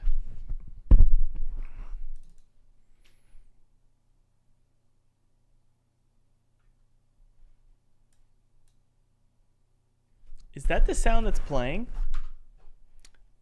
Door locked? Let's take a look. No, that's wrong. That's wrong. Door locked dialogue. The name is door locked. How do you edit it though? I'm confused.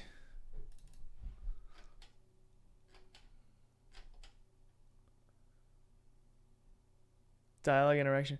Yeah, I don't know where the dialogues are being written. Sorry, this is the first time I've used this.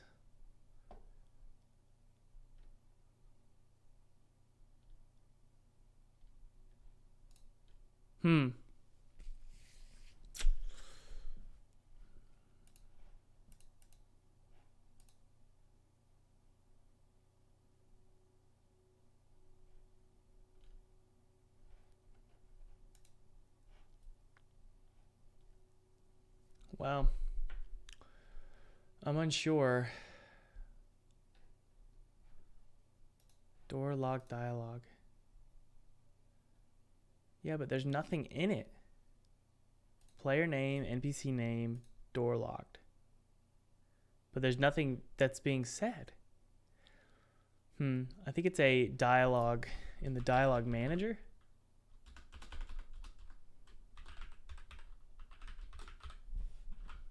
Let's take a look here.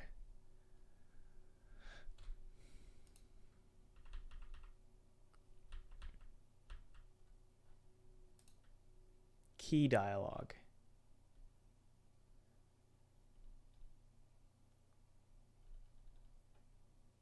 What?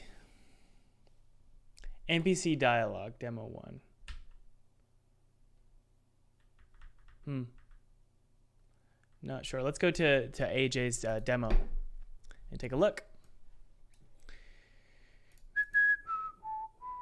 Level 1.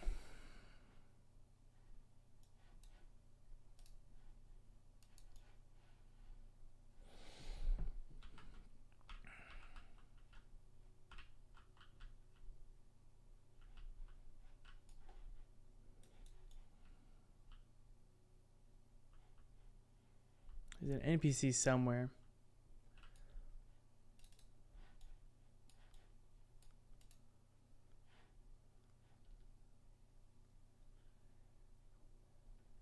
We'll go to the prefabs and take a look.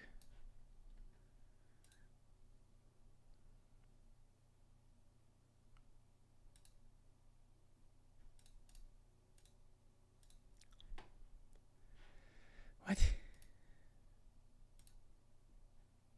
It's all gone. There's no prefabs anywhere. Is it in the asset store maybe? Wow. I'm kind of confused, guys.